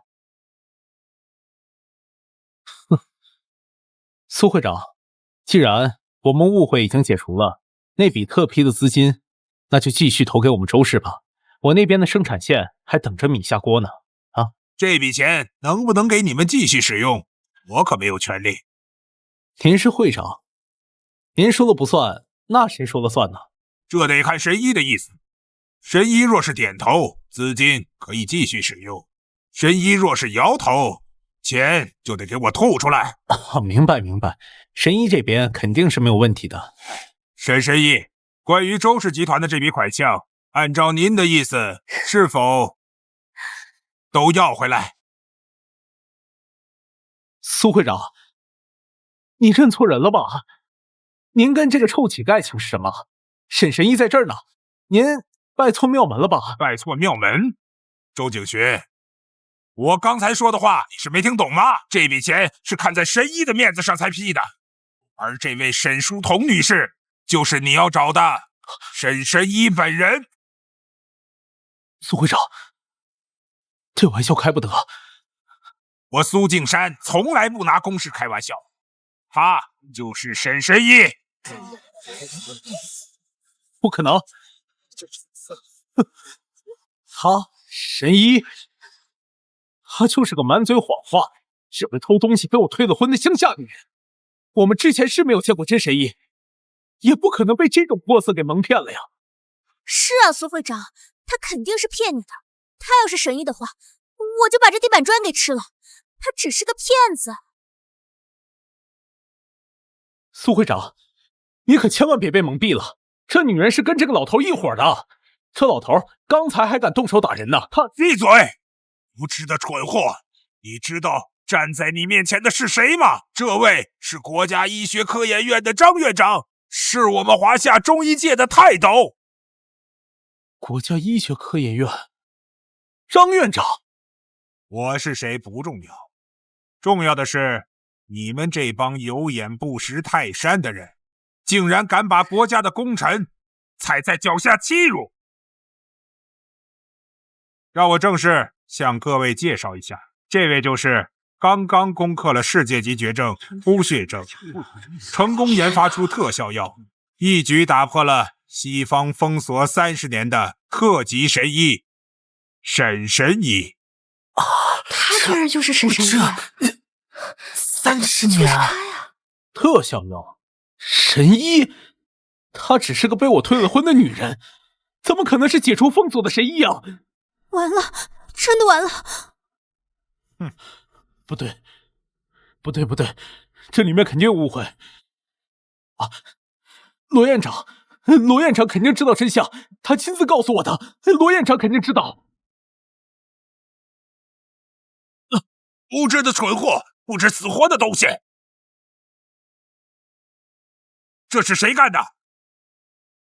光天化日之下，对国宝级神医的母亲动手，你们是觉得这江城的法治不了你们了是吗？是他，还有这位周总，一直在旁边拍手叫好。我不信，这不是真的，这一定是个骗局。大领导就要来了，快回到各自位置坐好。罗院长，你终于来了，你快告诉张院长和苏院长，这个人根本就不是神医。我也不认识神医啊。罗院长，你昨天告诉我，神医是被李特助寸步不离的保护着的呀。你很确定的告诉我，李特助寸步不离保护着神医？我是说过这样的话。根据张院长的安排，李特助一直跟着神医啊。听到了吧？这就是铁证。这个女人一直都是一个人，李特助根本就没在她身边，所以她根本就不是神医。这到底是怎么回事？苏会长，都怪我猪油蒙了心，怪我将李特助陪同神医去商场的事情透露给他。我也是太着急知道神医的下落，我的情况你也清楚，真的拖不得啊。院长，所有的一切都准备好了，仪式是不是要开始？你又是谁？我是张院长的助理李明。李特助，请问你昨天有陪同神医去商场挑衣服吗？罗会长，昨天我在陪同沈神医去商场的路上，接到了张院的紧急通知，所以没能陪同前往。怎么了？沈神医，对不起，昨天没能陪同您挑选衣服。没事，这件事情也不用怪你。哎呀，原来是这样，怪不得，你看这事情整的。周锦寻啊，周锦寻，你脑袋是浆糊做的吗？自己作死可怨不得别人。李特助先走了，所以这段时间你真的是一个人？怎么可能？这不可能啊！罗院长，你刚刚明明告诉我，神医穿的红色礼服，穿红色礼服的是这一位啊！行了，周景寻，实话告诉你，她只是我的邻家姐姐，而我就是你一直在找的神医。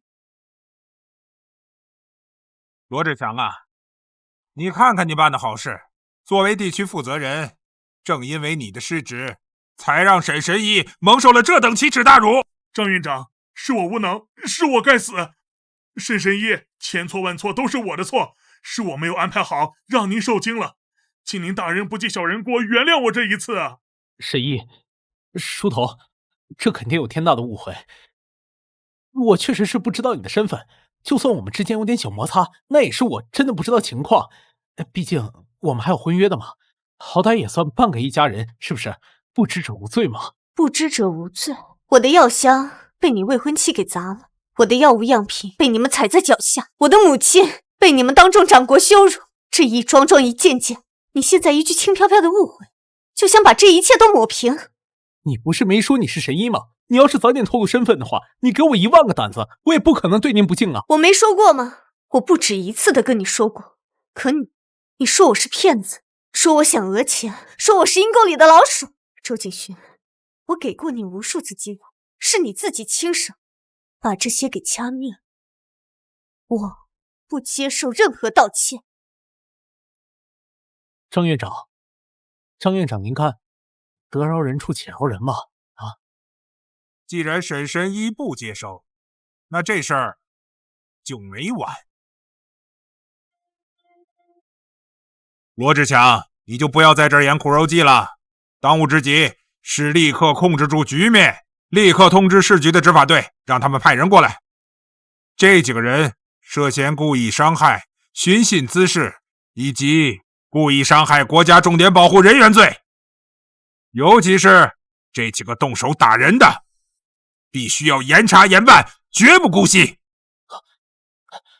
罗院长，我们几个可是在合作，我要是进去的话，那个尾款可就拿不到啊。周景寻，你少在这里血口喷人，公是公，私是私，触犯了律法，践踏了道德的底线，这是你应有的报应。别想把脏水往我身上喷，还不快去办？是，我这就去联系执法队。你们凭什么抓我啊？还不是，你充其量也就是个搞学术的吧？凭什么调用执法队啊？我还就不信了，这天底下没个讲理的地方，你们这是非法囚禁。讲理？那我就跟你讲讲什么是理，什么是法。大都督，您来怎么没有人通知我呢？是我的疏忽。今天的颁奖典礼属于国家1级安保级，我在监控室里把你们所作所为看得一清二楚，没想到竟然有人胆大包天，公然袭击国家特级专家的直系亲属，这是在挑战国家安全的底线。光天化日下行凶，真是把法律当作儿戏。如数拿下，如有反抗，严惩不贷。就算是抓人，也要讲道理吧。沈书童不就是个破木箱吗？就算是金丝楠木做的，我也赔得起。我给你重新买一个新的古董箱子，还不成吗？破木头箱子坏了，确实不可惜，但可惜的是，你们砸了装在里面人类战胜绝症的唯一希望。少在这危言耸听了，不就是你这几年捣鼓出来的事迹跟笔记吗？既然研究都已经研究成功了，我找个团队重新生成不就好了？能用钱摆平的，我都帮安妮摆平了。说吧，100万还是500万，够你挥霍一辈子？钱那瓶试剂是攻克枯血阵的0号样本，那叠数据是科研团队数10年来的心血结晶，它意味着全球有数千万的患者能活下来，意味着我国在生物制造领域拥有绝对的威慑性话语权。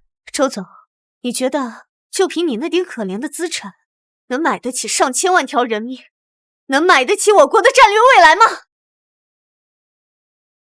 你少在这漫天要价了，研究成果不都已经出来了吗？你这是把我们往死里整是吗？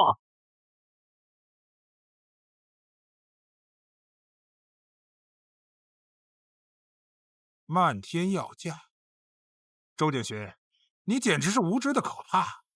如果这份报告公开拍卖，全球顶级财阀都会抢着送钱，就你这点家底儿，恐怕连药瓶的瓶盖都买不起。大都督，我想请教一下，损坏我国战略性医疗储备资源，破坏我国重大科研项目，按律该当如何处置？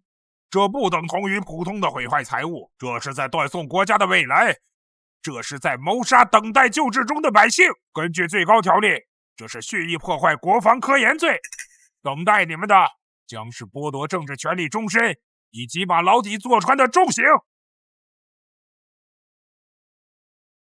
景勋救我！我不想坐牢呀！我那些都是得到了你的默许才去做的，你不能不管我呀！是啊，周总，都是为了维护你的理念，你不能抛下我们啊！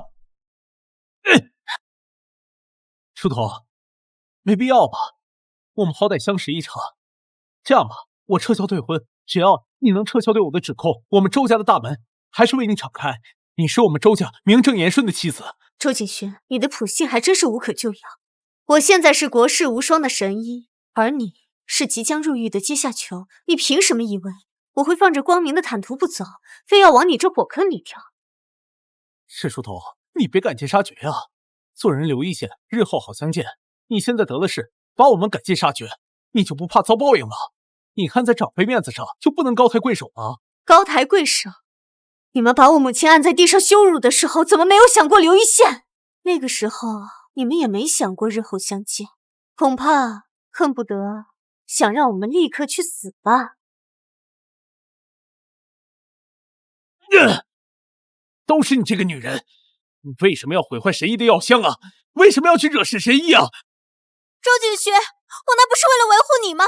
我这样做难道还有错不成？书童，都是这个女人蒙蔽了我，我不知道那个箱子里有特效药啊！女人，你给我滚！就算去坐牢，也是死有余辜，别拉我下水！周景勋，我这么多年对你忠心耿耿的，我帮你做假账，帮你陪客户，我没有功劳也有苦劳，你不能在这个时候踢开我。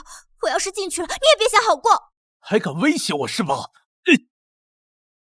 好啊，你个毒妇，不止害了周总，还差点害死我！神医，我举报！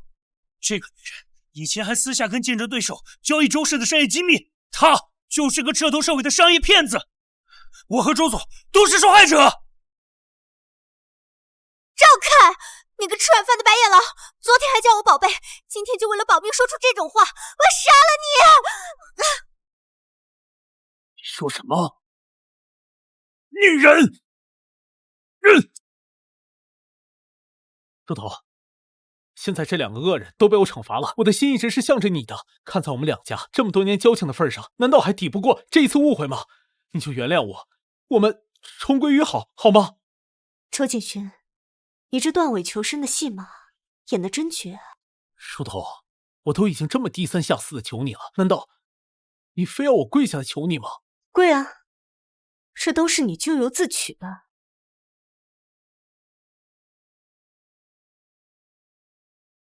千错万错，都是我的错，对不起，是我有眼无珠，是我被猪油蒙了心。书童，只要你肯原谅我，哪怕是让我入赘沈家，哪怕是让我做牛做马，我都愿意。入赘？你是不是忘了自己刚才说了什么？你说我是乡下女人，说我给你提鞋都不配，说就连从路上拉一条狗过来都比我强。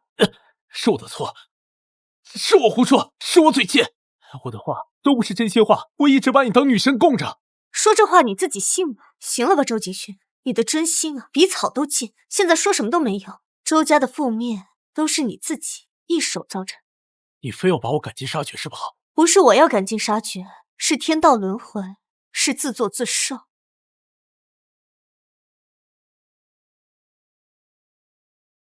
好啊，你不给我活路，那就别怪我鱼死网破。你别忘了，这里是江城，你是神医又怎么样？周氏要是倒了，整个江城的医疗行业都得垮。我就不信你能在江城一手遮天。死到临头了还口出狂言，你真以为江城离了你周家就转不下去了是吧？告诉你，我们早就已经把你的公司调查处理了。和我鱼死网破，我看是你自己要跳进火坑吧。全部拿下！什么？周景勋、安妮、赵凯涉嫌故意破坏国家重大科研成果罪、商业欺诈罪和非法集资等多项重罪，经上级批准，即刻逮捕，交由最高执法队处理。神医，饶命啊！我愿意做污点证人，指证周景勋。我是无辜的，我是被骗的，别抓我呀！放开我！老子是江城首富，你们不能抓我！放开我！史书童，你不能下手这么狠！自作孽不可活，以后你们就去监狱里好好反省自己的下半辈子。都是你害的我弄死你！疯狗！你疯了吧你！活该！沈夫人，之前让您受委屈了，是我们工作失职，没能保护好沈神医的家眷。不怪你们，只要书童好好的，我就知足了。沈神医，苍蝇已经清理干净，颁奖典礼即将开始，请您上台。国家和人民等着为您加冕，请吧。好。